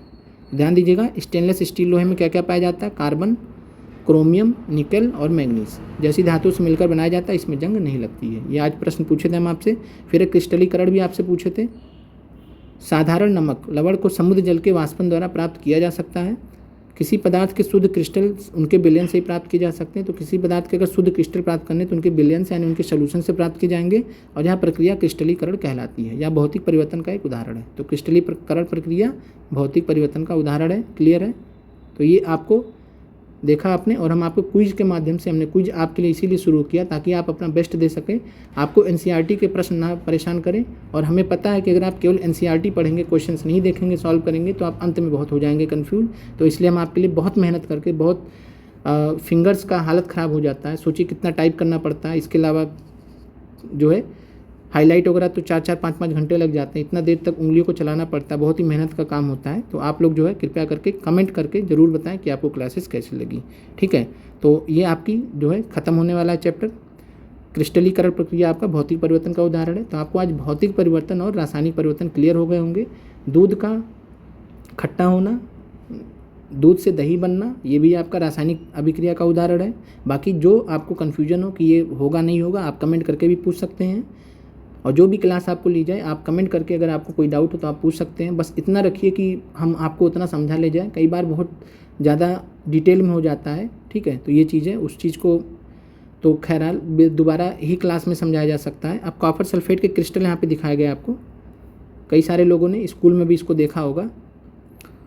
अब यहाँ पे आपका जो चैप्टर है ये समाप्त होता है। बाकी एक बार आप यहाँ पे जो भी दिए गए प्रश्न वगैरह सत्य असत्य देख लीजिएगा,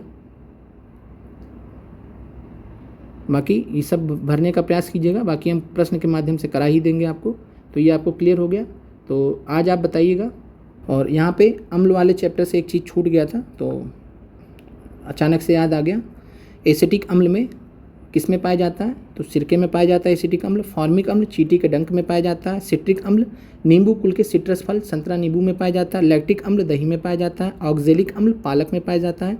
ऑक्जेलिक अम्ल टमाटर में पाया जाता है, पूछा गया परीक्षा में, तो याद रहना चाहिए आपको, देख लीजिएगा अच्छे से। फिर है एस्कॉर्बिक अम्ल विटामिन सी। एस्कॉर्बिक अम्ल विटामिन सी आंवला सिट्रस फल में पाया जाता है। फिर है टार्टरिक अम्ल इमली अंगूर कच्चे आम आदि। तो टार्टरिक अम्ल इमली में पाया जाता है, अंगूर कच्चे आम में पाया जाता है। और ये आप ध्यान रखिएगा। तो एसिटिक अम्ल सिरका, फॉर्मिक अम्ल चींटी का डंक, साइट्रिक अम्ल नींबू कुल के फल संतरा नींबू आदि, लैक्टिक अम्ल दही, ऑक्जेलिक अम्ल पालक और ऑक्जेलिक अम्ल टमाटर में भी पाया जाता है। और एस्कॉर्बिक अम्ल विटामिन सी में, आंवला सिट्रस फलों में, टार्टरिक अम्ल इमली अंगूर कच्चे आम में। तो ये आपको ध्यान रखना, प्रश्न आपसे पूछा जा सकता है। फिर महत्वपूर्ण है कैल्शियम हाइड्रोक्साइड, ये चूने के पानी में पाया जाता है। चूने के पानी का फार्मूला ही कैल्शियम हाइड्रोक्साइड होता है, CaOH2। फिर अमोनियम हाइड्रोक्साइड खिड़की के कांच आदि साफ करने के लिए उपयुक्त मार्जक। तो आपसे प्रश्न पूछ सकता है कि खिड़की के कांच को कैसे साफ किया जाता है, तो अमोनियम हाइड्रोक्साइड से। फिर साबुन में क्या इस्तेमाल होता है, तो सोडियम हाइड्रोक्साइड या पोटेशियम हाइड्रोक्साइड NaOH या KOH। मैग्नीशियम हाइड्रोक्साइड तो मिल्क ऑफ मैग्नीशियम, दूधिया मैग्नीशियम आपको पता है मैग्नीशियम हाइड्रोक्साइड होता है, तो MgOH2। क्लियर है। तो आज का आपका क्लास समाप्त होता है। कमेंट करके ज़रूर बताएं क्लास कैसी लगी। मिलते हैं अगले वीडियो में। आप लोगों का देखने के लिए बहुत बहुत धन्यवाद।